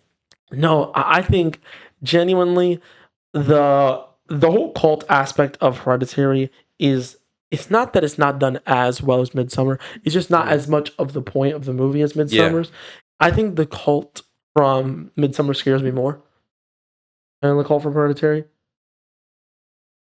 And I think that's valid. It's a toss up for me. For me, it's really the rapiness of them. I don't like that. I think for me it's kind of like how much of an intimate feel you get with them. Like you see them on their good days, you know what I mean? But you know what's going on. Toxic relationship. You see them on the good days, you see them on the bad days. Yeah, and you know what's going on. So for me, it's like it creeps me out. I get more creeped out thinking about the Hereditary cult just because of like how haunting everything is. Like, for example, like just the idea that you've watched this whole movie, right? And then you see the grandmother's body, right? And then when you're watching it, maybe you're like, oh, maybe that has just now spawned in, or whatever, right? But like you think about it, and you're like, everything that was going on, it feels like like they mentioned the curse. The grandma stink in the basement was really affecting the whole house. Like they mention that there's a curse. They do. But like after watching it and seeing it and realizing it, it almost feels like you were getting watched the whole time. No, because you were. Yeah. In multiple scenes, there are people watching you. Well, yeah, but also like the spirit of the grandmother is sitting there, and she's just like looking over this whole thing. She's grinning at everything. It's disgusting. That's how I feel about the whole cult. reveal of like, it's not that there's a curse as much as a secret society of cult members behind every aspect of the... every corner is them. That's just so nasty, bro. Like, that made me feel... It really comes... The Midsummer versus Hereditary like debate of which cult is scarier, it really comes down to what scares you as a person. Exactly. Right? I'm someone that... I remember when a character loses their identity. Like, loss of self scares the fuck out of me. Okay. Like, to this day, I remember what happened to Theon in Game of Thrones. That shit sticks with me, bro. That whole Reek arc, that's nasty business, bro. That shit. Game of Thrones isn't supposed to be scary like that, right? Mm-hmm. Theon's arc in Game of Thrones scares me more than most horror movies. Really? Horrifying, bro. What they did to bro, scary. What happened to Florence Pugh's character, Danny, and I forgot again, bro. The names of that movie do not matter, bro. They don't. They don't. Do they even have last names? I think like 2 characters do. That should not. What matters 3. Is what they do and what happens. Yeah. But yeah. Like I just watched. I forgot that her name was Danny. I thought it was Annie. Danny's character. Nice. Florence Pugh's character, Danny. Yeah. The whole fuck. Danny's character, Florence Pugh. Fuck you. But nah, her whole loss of self by the end of the movie, she completely lost herself. She lost her family. She lost her boyfriend sucked, but she lost everything about her life beforehand is gone. That is so disturbing, bro. Yeah. And also sexual violence is just like I think sexual violence. Anytime there's sexual violence in anything, it's just so like I don't want to watch this anymore, man. Yeah. Like sexual violence is one of those things where it's like I will turn off a movie off sexual violence. No, that's fair. That's like fair. I'll just it's gross. I think the loss of self is an interesting one because it actually it happened in Hereditary too. Yeah, it brings in a point that we actually didn't talk about when it comes to Midsommar. Because I was confused and I don't really get it. You know what I mean? Her smiling at the end of the movie. She's happy. Is she? She's been brainwashed into being happy. Okay, that's one way to look at it. I just didn't know how to look at it. I view it as like she thinks she's free of everything. Right. And that's what she thinks. But she's not free. It's more of like she moved to a different cage and now I'm out of the old cage. Yay. The cage just looks prettier though. No, it's not even the cage looks prettier. It's just I'm out of the old cage. Yay. But you're in the same. You're still in a cage. Yeah. It's actually debatably an even worse cage. But you don't even notice that. So that's how I interpret that. But I don't know, man. I just think sexual violence, that shit will always get me to be like, this movie's gross. And then on top of that, the loss of self for her character is just like, ugh, compared to Hereditary, where I don't think there was a single character in Hereditary where I'm like, oh, you're a good person, I like you. Yeah. Everyone was kind of like, no, well, they sucked anyways. I guess. I mean, I don't know. I feel like when it comes to the cult, I'm more scared of something that I can't see. That was creepy. I'm almost more scared of something that I can't see and the things behind the scenes. That's why I say Hereditary's cult probably scares me more. Like again, I saw the cult from Midsommar be Hereditary. It was a reveal at the end. Yeah, and also the interesting thing about Hereditary and why I adore some of these movies and even the movie that wasn't even really that good to be like, especially not compared to these two, right? Long Legs. Oh, all right, bro. Long Legs. Hereditary spawned because, like you said, right? The idea of a narrator that you can't trust, the idea of things happening behind the scenes, of such an interesting plan, and also just because I will say, I'm gonna be completely honest here. Hereditary is a terrifying movie. Everybody knows that, but to me, the cult and the history, like the religion, is cool. Like paganism, yeah. I mean, I don't know much about paganism, but the idea of this, not only being historically accurate, but it's fantasy and there's fancy aspects of it. To me, is always going to be cool, right? Yeah. So for me, Hereditary started my interest in like not only in like horror movies that incorporate that into the main theme, but also the level of detail. Yeah. Like I had never seen any movie with that level of detail. Look in the background. There's something like but also just like in the sequences of how things move. I've never seen a movie that moved. You weren't really like a movie guy back then, though. No, I wasn't. I definitely wasn't.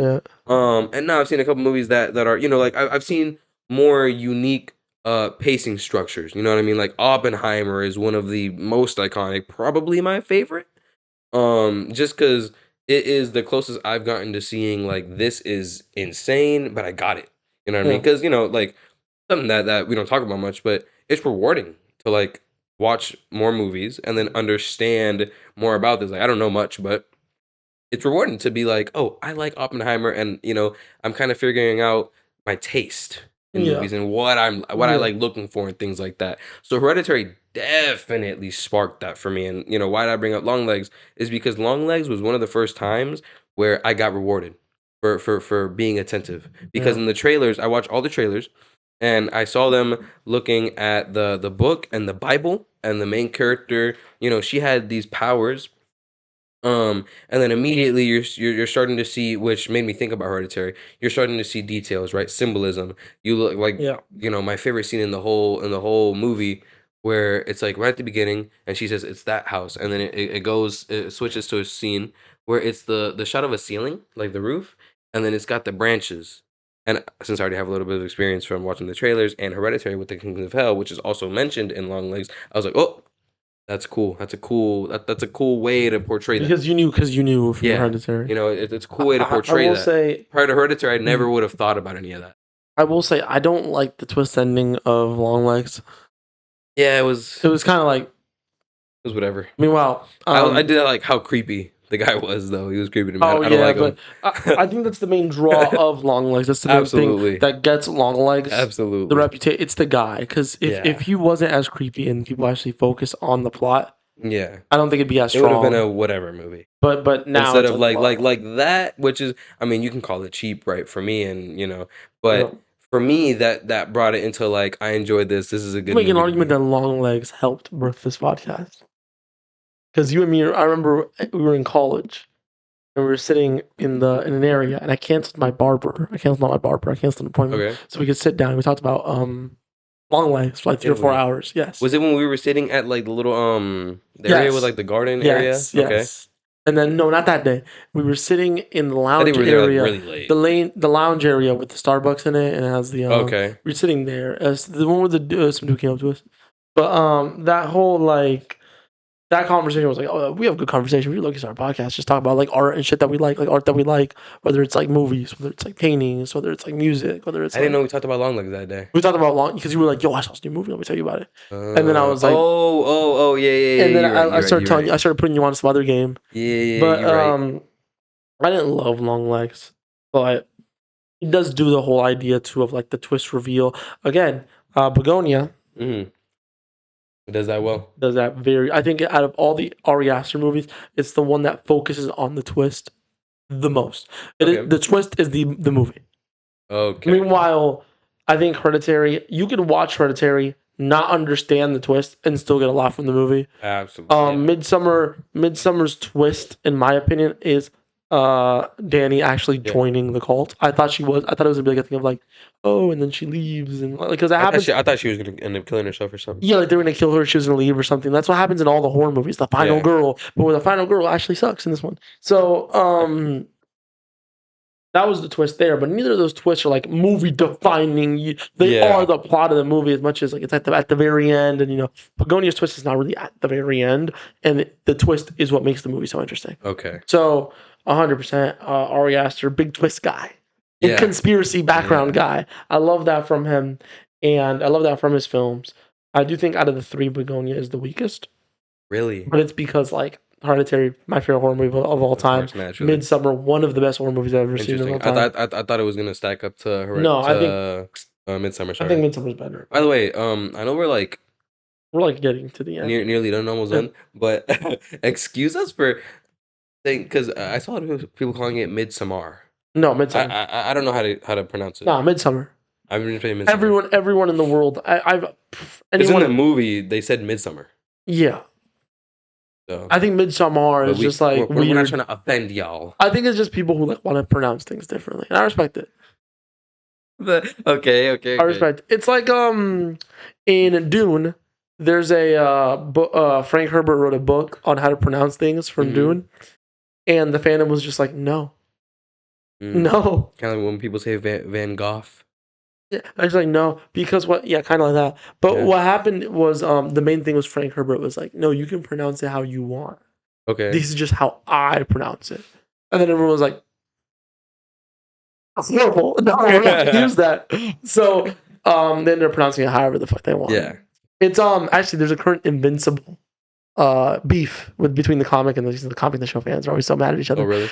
Over the fact that they wrote something out from the comics. Wrote something out. I'll tell you. Omni-Man's name is Nolan, right? Yeah. In the comics, he has a Viltrumite name. Does he? Yes. It's basically what happened was when he came to Earth, he made his name more palatable for the humans. His name isn't Nolan, it's Nolan or something like that. Nolan. It's like Nolan. That's cool. So he changed the pronunciation, but in the show they obviously didn't because fucking everyone calls him Nolan.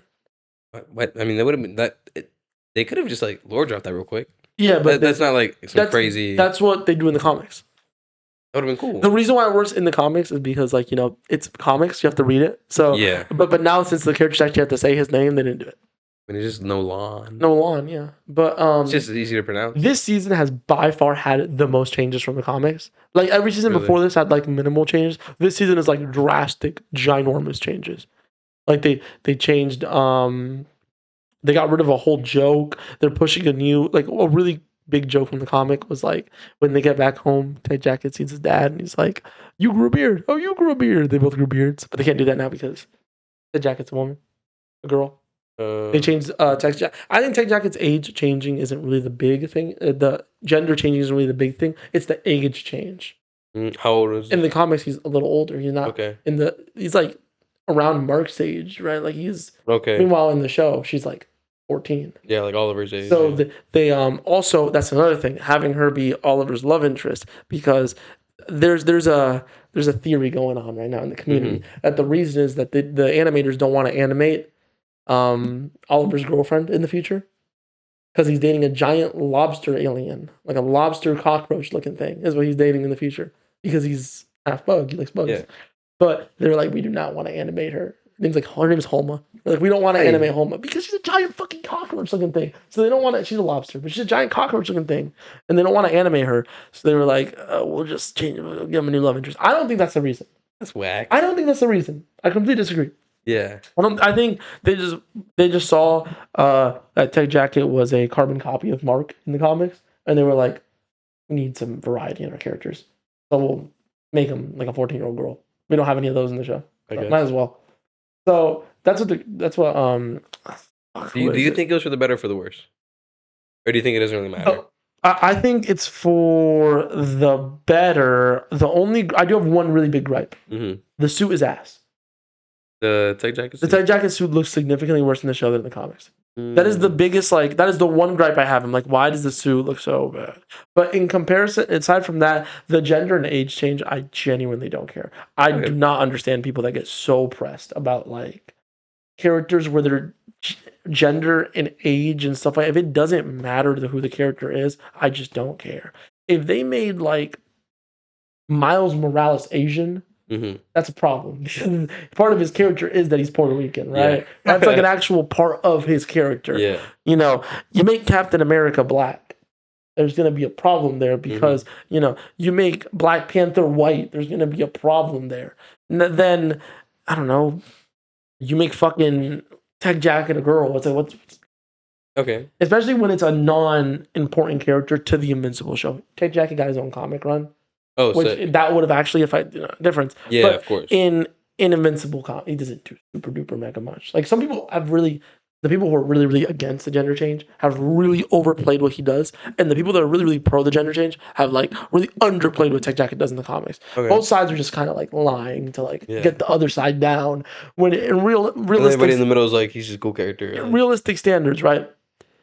He did a good amount in the comics, not that much.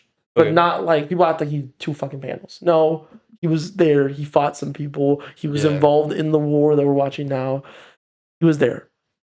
Now, is he actually super important to the plot? No, they could have. I'm pretty they could do anything with him. Yeah, wrote him out or something. Well, no, because he's cool and he's there and he does some stuff. But or replaced him. Yeah. Okay. I think all of the changes the Invincible show has done so far have been really good. I think making Shrink Ray a girl was amazing and a love interest for Rex. Mm-hmm. In the comics, he's just some dude who doesn't do anything. Oh wow. Making Rex Hispanic was pretty good too. Rex is just a white guy. Making Mark half Asian, that's a good change. All the changes they did before this season were great. Now a few people are having some problems. I've seen people. This is the one that gets me the most. People have been talking about Mark's beard. Because in the show, his beard isn't full, but in the comics, it's full. And it's they made him look more Asian.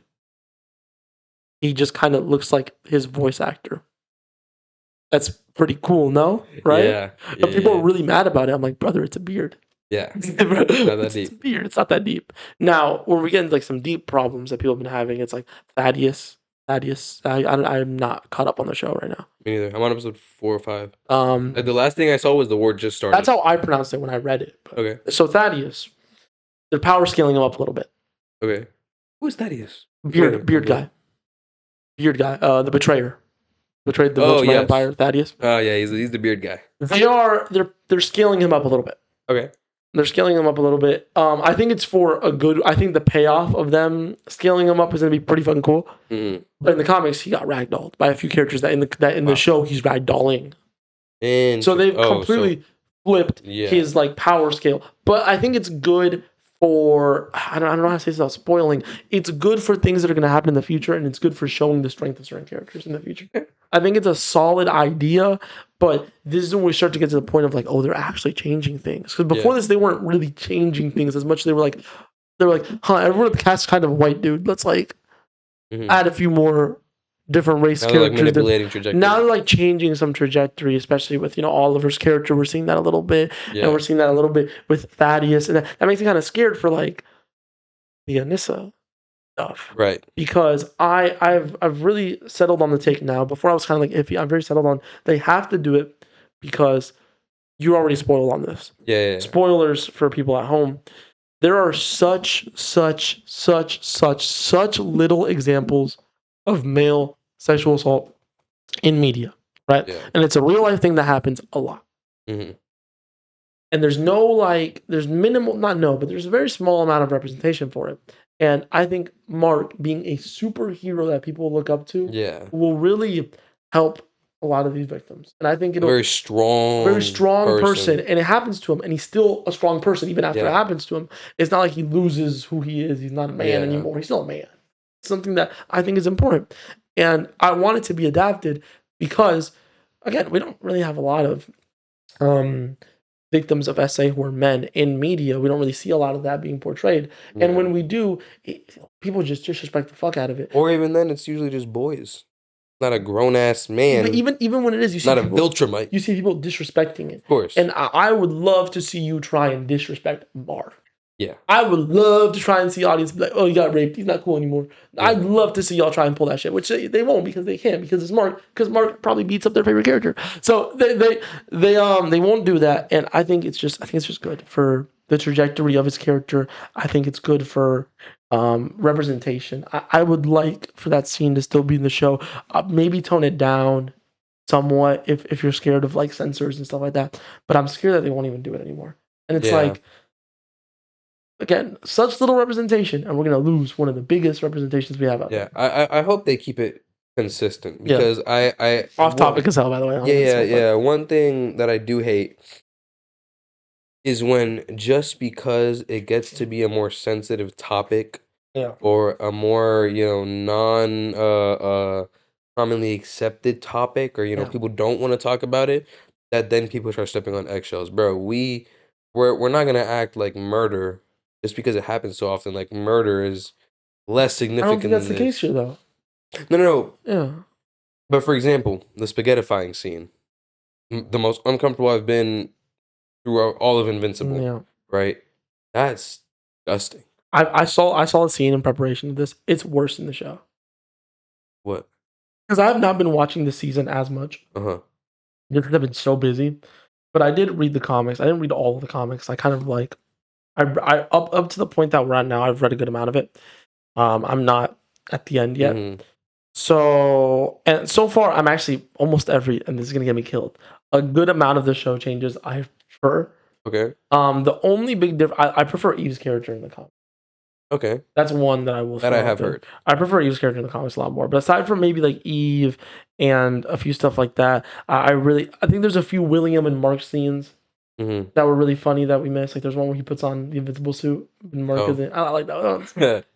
There's also one where Mark is flying with him and he's like cheering and Mark's like, this is so good. Yeah. Like I wish we had some of those scenes. Yeah, that would be sick. But aside from some of those like scenes and Eve, I like what the show's been doing so far. And from what I've heard of them possibly not adapting the Anissa thing, I don't think they're gonna do it because it's a topic that I think people talk about it now or are more willing to talk about it now than when the comics came out. Okay. The main thing is censorship of television versus censorship of comics. Comics get away with things much more than television does. No, but I mean, it's the It's simply just same, that. similar concept. You know, people don't want this to be put out because they knew people are going to feel a certain way. But in the comics, it was fine to put it out back then. If this would have come out when Invincible was coming out, the TV show, they wouldn't have done it. Because back then, that was way more taboo than it is now. Now we're much more willing to sit down and say, yes, grown men can be raped. Yeah, it's the thing that happens. I think the whole idea of a taboo. Yeah. I mean, you know, to be fair, I don't care about most taboos. Right? There's things that are like bad about, you know, like that are bad because it's bad to do to somebody or, you know, makes you a worse person. And there's taboos. Getting tattoos used to be a taboo. Yeah. You're not gonna say shit to me. Well, now. Obviously stuff like you know that. What I mean, so this, I feel like because people are gonna feel a certain way because people might get squeamish. We just watched somebody's intestines get ripped out while he was. But you know what I mean. It's because like a lot of parents would get upset. Like my kids are watching a show, and it's like, well, it's your fault. Your kids should be watching Invincible. Yeah. But like rape and murder are both. They're real. That's my problem though. People get death sentences for both. We need these to be in media because they're real. They happen to people, and those people deserve to be seen. And those people deserve what happens to them deserves to be seen and deserves for audiences to be like, that is a horrible thing. You know, the best way to make male sexual assault seen as a serious, real thing when it happens to people's favorite characters. For some reason, people don't care about issues until they see it in art they like. Yeah, like people, it's like you see like oppression and genocide in the world. People don't care about that until they see oppression and genocide in like a movie they like, and like, wait a minute, this happens in our real life. I need to actually care about it now. And it's like, but I mean, that's just being personally affected by something. You know what I mean? Like most people don't understand the gravity of murder or rape until somebody they know was murdered and raped. Exactly. You know what I mean? But I think this is a good way to really get people to be like, I like Mark. Mark is a character I enjoy. This thing happened to Mark. Mark feels a certain way. Maybe other people this happened to also feel a certain way. And that's why I like to have stuff like this exist and be an art. And I think it's important for it to exist and be an art. But it's also very important that Anissa is a woman and Mark's a man. Because most of the sexual assault you see from men in those is usually man on man. You don't see a lot of women doing that. So I think it's very rare that we see this scenario, which is a real scenario that happens in real life. So I hope they adapt it. Whether they decide to tone it down, because in the comics it's a lot. Is it? If they decide to turn it down, if they decide to do certain differences to it, that's fine. As long as the essence of what happened and the effects it has on Mark's character and the way Mark moves through it is there. The one big change from the comics that I hope they do with this is I hope they don't forgive Anissa's character. In the comics, they forgive Anissa's character. Really? I don't. Who forgives it? Like everyone. Wow. Just let her do her thing. Okay. They don't like her. Like I don't think like Nolan doesn't like her for the rest of his life. Okay. Eve doesn't like her for the rest of it. Yeah. Obviously. But like, and Mark feels very weird about like very much like scared kind of her for the rest of her life. But like the audience is at home. She gets her ending. She gets to do it. I don't agree with any of that. Okay. I think they should throw her into the jail. I don't think there's to be fair, I'm also someone that like I think in the comics they forgave Nolan way too easy. In the show we're starting to get some more like pushback on Nolan, which is A1, better writing. Yeah, makes perfect better sense. Writing makes way more sense. Yeah, him going to see, that was good. That's good. I like that. But I'm still getting into very controversial because the Invincible fans are very much like one side or the other, and they don't care what their side has to say. Even if their side is being stupid, they will side with it because it is their side. I am team. We adapt comics perfectly because and then the other people are like we need to change everything because the comics are horrible. There's two sides. They really don't like agree, and it's like I hope some of the creators of the comics are actively making these changes. This isn't like it's like when Oda does the One Piece live, like oh my god, the One Piece live action. They made this character black. They made this. Oda chose the actors. Mm-hmm. People from the comics are working on the show. Yeah, you've got no reason to be upset. You've got no reason. They're not changing the original creator's vision because the creators are there being like, they've come out and they co-sign it. Yeah, and we're biggest part of co-signing it. They'll come out and be like, we're rewriting mistakes because we're older now. We want to change certain things. Imagine you make something and then 20 years later you get to remake it. You're gonna change stuff. Like you've changed the person. Cool, yeah. So I'm just, I think both sides of the argument should come together at a middle ground and be like, maybe each side has certain points. Yeah, just like anything. Just like most things. Just most things. Because I don't think we need to sit in the middle with the pedophiles. We don't need to come in the middle. Fair, like that kind of stuff. But most things, aside from like extremes, most things, there's like a middle we can meet. Yeah. Even though I'm not really super big on that. I'm talking about this scenario. Yeah, of course. But yeah, I think we're in a good place to wrap up though. Unless you have some extra no. stuff to I mean, I was like, I realized when we were going down this invincible hole, I was like, okay, let's just do it. Let's just do it. You know what I mean? Because I mean, it only added to the episode. You know what I mean? Obviously. And they're not gonna expect it. Well, And then at the end of the day, I mean, dude, I think we got. I mean, we've talked about Hereditary so much, but I had an amazing time. I really want to talk about Midsommar. Talking about Midsommar and Hereditary. Bro, these movies, and again, I just watched Midsommar no more than a week ago. Like literally, probably like, I don't know, 4 or 5 days ago, maybe. And dog, that shit is amazing. It's amazing. Hereditary, generational top 5 movies of all time for me. So yeah, we didn't need to talk about Hereditary that much because we spent like 2 hours talking about that. Yeah, but I mean, also that's what I'm saying. Like the thing with Hereditary is like you talk about it, and it's a little more difficult to talk about Hereditary and what's going on without having the line that is the story, and then everything else that is the elements together, because they work so well together. Whereas in Midsummer, although of course you can't have the last scene without the dress and the colors, you know what I mean? But a lot of the elements that they have are more so accents to what's going on, you know what I mean? Yeah, which is done amazing. Both in both films, it's done amazingly. That's why we're talking about Ari Aster. Obviously, you can't talk about the effects and stuff without talking about the story. Effects only exist to add to the story. But it's one of those things where Midsommar does so much. That's why it is my favorite horror movie of all time. We could do a whole episode. There's certain Hereditary. Yeah. We could do a whole episode based on. There's a few movies that are just like you could sit down and talk about them for hours. I don't think Midsommar is one of those movies. I think unless we get into theories. Yeah. Like if you're that interested into the Midsommar world, it is. If you're talking about theories and like that kind of stuff, obviously you could talk about it for hours. But when it comes to just like, did I like it? Was it good? What elements did I like? It's more like a 40-minute. You know, if you've seen it a few times, if it's fresh, you sit down and talk about it. Hereditary is one of those things where it's like, what did you like? I don't even everything. Yeah, we have to start somewhere, and then it's gonna go everywhere. Yeah, like Midsommar. I'm someone that I know some people hate Midsommar, some people love Midsommar. It's one of my favorite horror movies of all time.